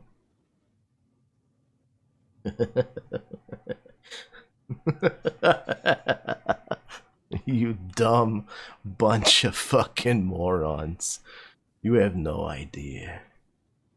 No idea who you're messing with. His voice drops several octaves, and he begins to change. He is using his once per combat ability, True Form, as he shifts into an enormous green dragon. He dominates much of the space in this room now as he bursts out with wings furled and long, scaly limbs, head and tail, and turns to approach those who have foolishly stepped into his lair. You could not leave well enough alone. You had to meddle. Then you will pay a meddler's price. He is going to use Dragonfire. All targets that are close to him. Guess who that is? Everybody. All of you are going to need to roll Fortitude. Hold on. Oh yeah, Lenny's over with the guys. Hold on. I have a once per combat thing that I can tap into my spiritual power to protect others from harm. When an attack would deal damage, you and any allies affected can prevent half of the damage rounded down. Okay, Cool. Excellent. That's probably a perfect time to use this, as fire, green emerald fire, rolls all through this office. So, Remember that he Fortitude. does one less shade for his Shade. attack because he's distracted. Still, because Yep. he has. So- this is his attack, right? This isn't. It is an ability similar to a class ability for you guys, but yes, All right, so what are we rolling here? a fortitude, fortitude plus spirit. Yeah, this is gonna suck. All right, I am know that going Tommy to is add to pretty the special. choir of abilities being used, and I will use Spirit Infusion. I'm going to infuse myself to improve my fortitude by 1 shade for this roll, as Amelia will wrap herself in her own crimson energy, which will keep some of the flame at bay, hopefully. All right, so you guys know that Tommy is weak as all get out, which is why he does not tend to close the distance. So I rolled the maximum I could possibly have for this roll. That's a 7. So 1 shade. Okay. I also Tommy- only got 1 shade. All right. So One Tommy and shade. Jack and Greta And Lenny, we all got and one Lenny. shade. I rolled a 10, which would be 2 plus the additional 1 from the Spirit Infusion will put me at 3. Okay. So as this emerald colored fire rolls throughout this this office, this layer, as it is breathed from the mouth of the dragon that was once Hu Sarashino, Amelia, you're the only one who manages to completely escape the harm that this fire is going to cause. So the rest of you are going to take, instead of 4 damage, because of the distraction, it will only be 3 damage. But because of Lenny's ability, you're going to shave another point off of that, because it's half rounded down. So you're going to take 2 points, and you are currently burning. It takes an action to douse the flames to remove the burn condition. If you do not do so, on your turn, at the end of it, you will take 1 point of unblockable damage.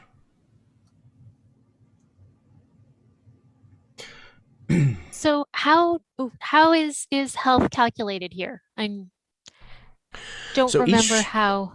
Each class has a certain number of shades and hit Ah, points. right. Yeah, let me You go are back and look at that. Weaver? You Yeah, had I 8 have shades. 8. Okay, so that just took off 2, and I'm burning. Yes. Mm-hmm. Okay.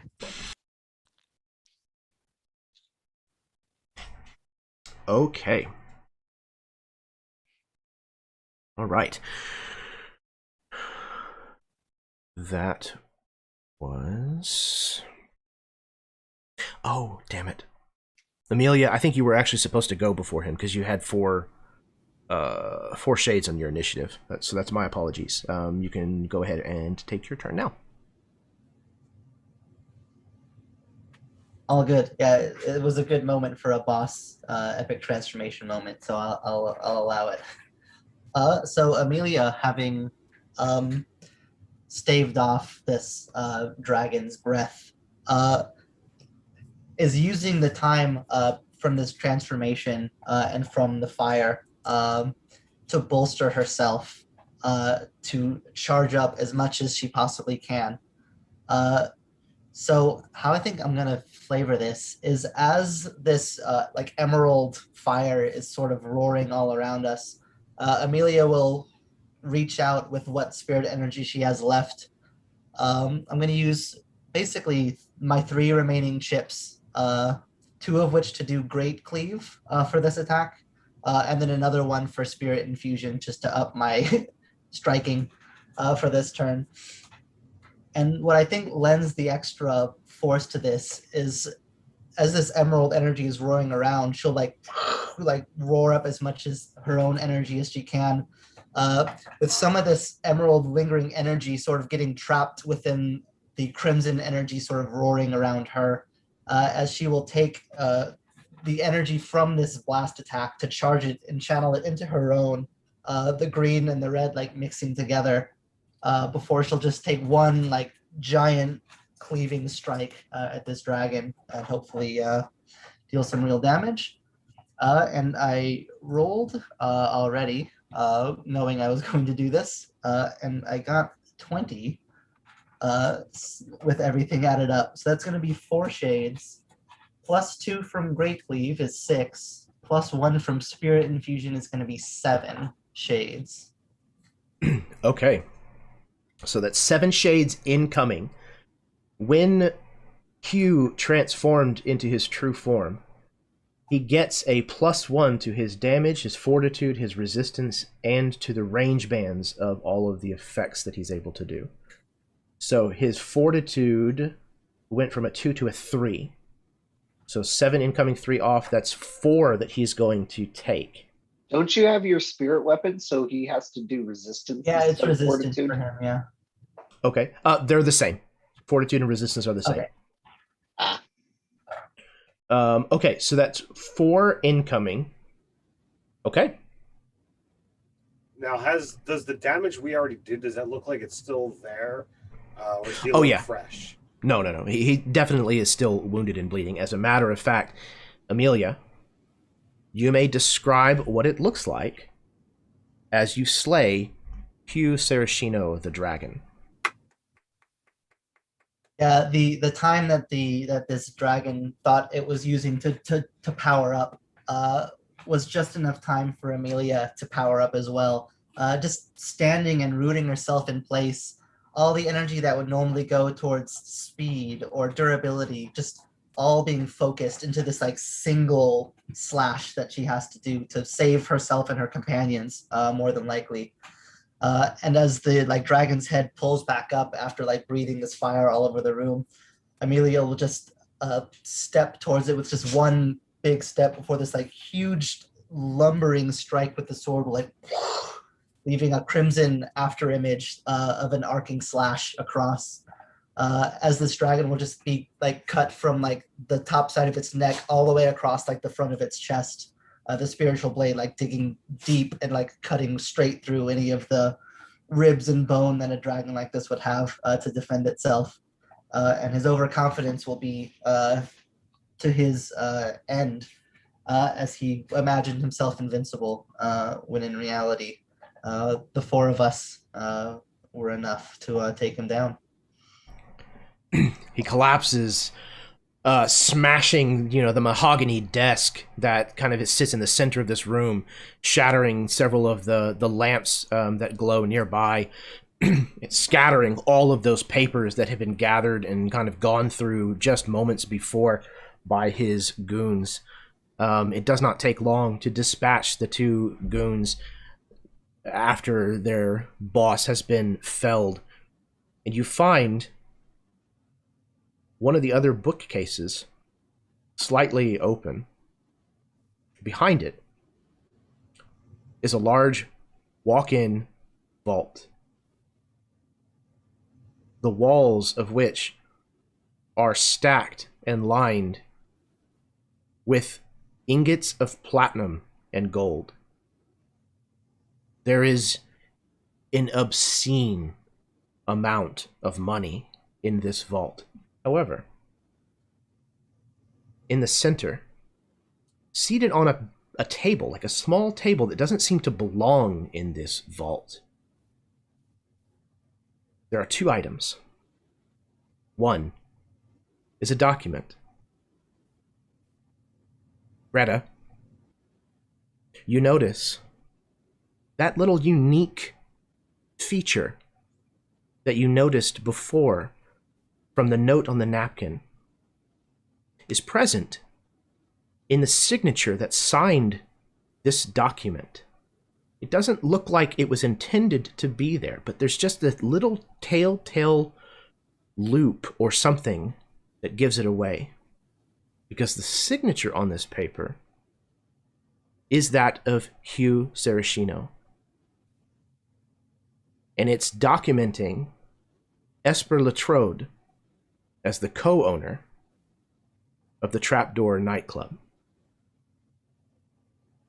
The other item you see with this letter is a beautiful sapphire about the size of a thumbnail.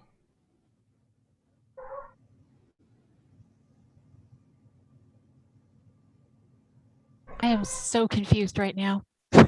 The same cut and size As the one in my purse, I'm assuming. of the one from the necklace that you smashed.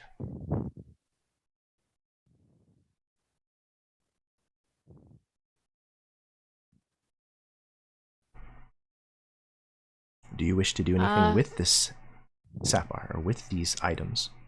I take the necklace out of the purse and put it next to the sapphire, touching the two. You see the sapphire on the necklace that you produce, where before it was a beautiful, flawless looking sapphire.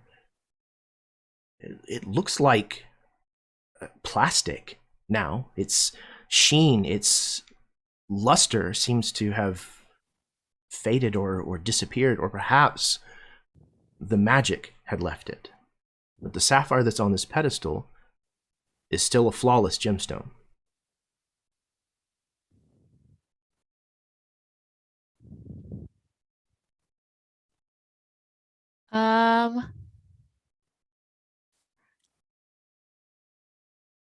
Can we tell anything from the sapphire? I mean, I'm so confused. If you do the same process that you did before, you can tell that this gemstone is full. It has spirit energy, much the same as the necklace first seemed to. And as a weaver, you'd be able to tell that these two items seem bound to one another. All right, I am going to use my sapphire energy to explore the sapphire and see if I can figure out what it's connected to. I have no idea how that would work. I just figure it's sapphire. I have sapphire energy. Absolutely. So you can feel that there is a soul here, a spirit here, or a fragment of, and it seems bound here, scared perhaps, trapped within this gemstone.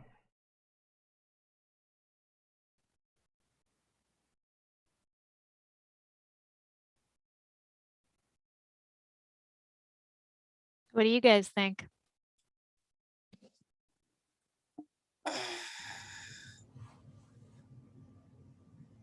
Well, we've already done Hu in. Perhaps we just bring back the information and let PRISM investigate. Bring back the information, pocket the gold. And platinum. Have we had a short rest or a rest, a breather rather, here? No. Can we take a breather here? Sure. So that I get my chips back, because I want to try to use the seam ripper on it.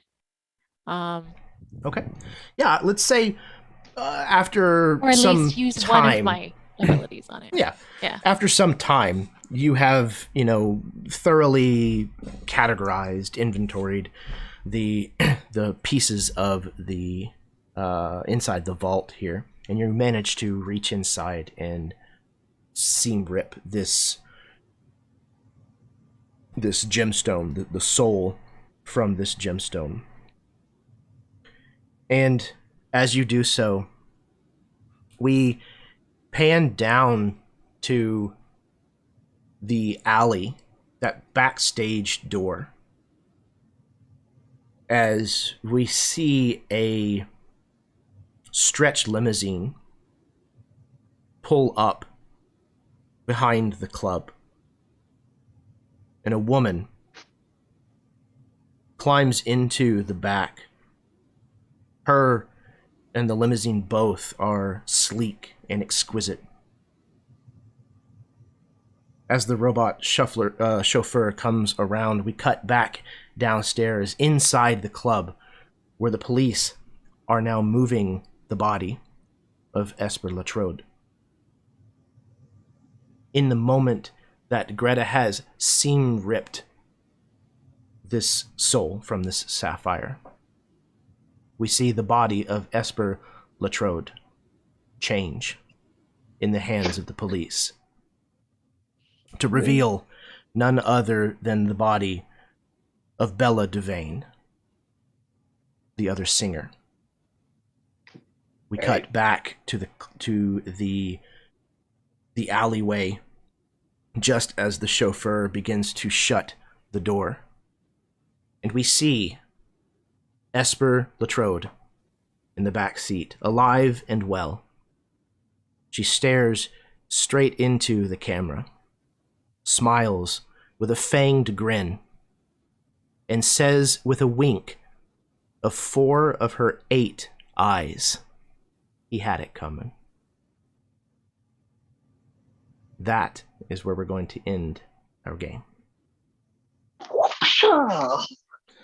So, thank you all so very, very much for coming along on this very crazy ride. This was a lot of fun. I had a blast this evening. Thank you, whether you are watching live with us or whether you may be watching at some point later. I'm going to pass things over to my players so that once again they can plug anything that they would like to plug, give any kind of parting shots that they would like to, and then we're going to call it an evening. So we're going to go in reverse order, and this time we're going to start with Ted. Hey everybody, as I said before, check us out on Nerdarchy. Lots of RPG tips and fun D&D conversations.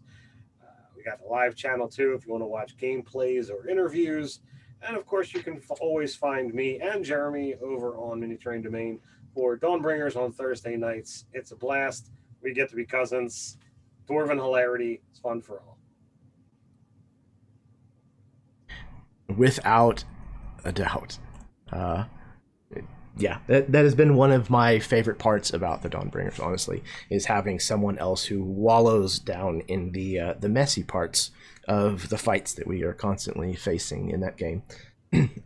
Wait, what are your names there again? Nobody knows, honestly. They both start with T. We're both Dwarven barbarians. It'll all work out. Somebody ask Jake. He probably knows. No, He knows the names, just, not which one's which. It's my job to give Jacob shit. That's just what it is. All right, next up we have Alice. All right. Hi, everybody. Thanks for watching. This was an absolute blast. I want to thank Jeremy for letting me play tonight. I want to thank Jeff for designing this whole entire thing because this was an absolute blast. I love this. If you want to hear, because we don't do video on my Sunday games, so if you want to hear my, crazy weirdo voice, Sunday nights at 5:30 p.m. Eastern Time, we do Hijinks for All on Aesir Sin's channel. That's twitch.tv/Aesir Sin. And it is a lot of fun. We are an absolutely crazy bunch. So hope to maybe see a couple of you there. Absolutely. And again, I will try to add the link for that. If you'll send that in our game chat, I will try to add that to the description of this video so that way people can click on the link and go straight there. Yeah, absolutely. Please do go check out anybody who has a channel. Again, I told you at the beginning, these are 5 fantastic people. Please go support what they do. Next up, we have Jeff. Yes, hello. As I mentioned before, you can check me out on Tabletop Terrors alongside Tim and James Carney if you want to see any of the videos and stuff that I do with them. And yeah, thanks to all of you guys for Jeremy for running this, and to everyone else for playing along and giving my little system here a try. Hopefully it was fun for everyone. Still a lot of work to be done on fleshing some of the other stuff out, but I'm pretty happy with where things are headed. So I really appreciate everyone bearing with it as we figured out some of the finer details and all that. But yeah, blast to play. Does my heart good to see people running my stuff always. It's such an honor, especially for someone like Jeremy to do it. So yeah, thanks to all, and hopefully it was fun. Yeah, I can't speak for everyone else, but I had an absolute blast, man. And again, I really, really dig this system, and the parts of the setting that you had already created that kind of allowed me as a jumping off point to kind of take it into the Roaring 20s Dick Tracy superhero type era, and now a little bit deco punk mixed in. It's not an era that I've done a lot with, so it's been really fun to kind of explore that, and especially the colors. I love the fact that there are colors, different tinges to the magic, because I get to do stuff like this, like run a game that's in black and white, so it feels appropriate for the time period, but then these splashes of color that are very, very poignant whenever the abilities are kind of showcased. So it's been a lot of fun. You've outdone yourself as always. Thank you very, very much for coming back to the channel and playing again, man. Next up, we have Cole. Hello. This was a riot. I should also point out, because Jeff didn't say it, Tabletop Terrors does have a Patreon, and you should subscribe, because I am a patron, and it is definitely worth whatever it is I pay. I don't think it's very much, but I do get a lot of content from it, which is fun. You can catch me on Friday nights, where I am playing Adventures in Middle Earth on twitch.tv/CFTRPG, and put that in the chat for Jeremy to add to the thing. I play a hobbit who is very perky and very stabby. She is surprisingly deadly with her well, it's a short sword on her, we'll put it that way. You know, she's hanging out with dwarves and Dunedain, and somehow seems to do better in combat than they do sometimes. And you can meet the pony named Potato, because we're really just backup dancers for Potato. All right. Thanks, Jeremy. This was fun. Absolutely my pleasure, and thank you. Yes, both of the channels, the Twitch channels especially that have been mentioned so far, both Kenya's and Alan's are both fantastic channels, and they're friends of mine, so please definitely do go check them out.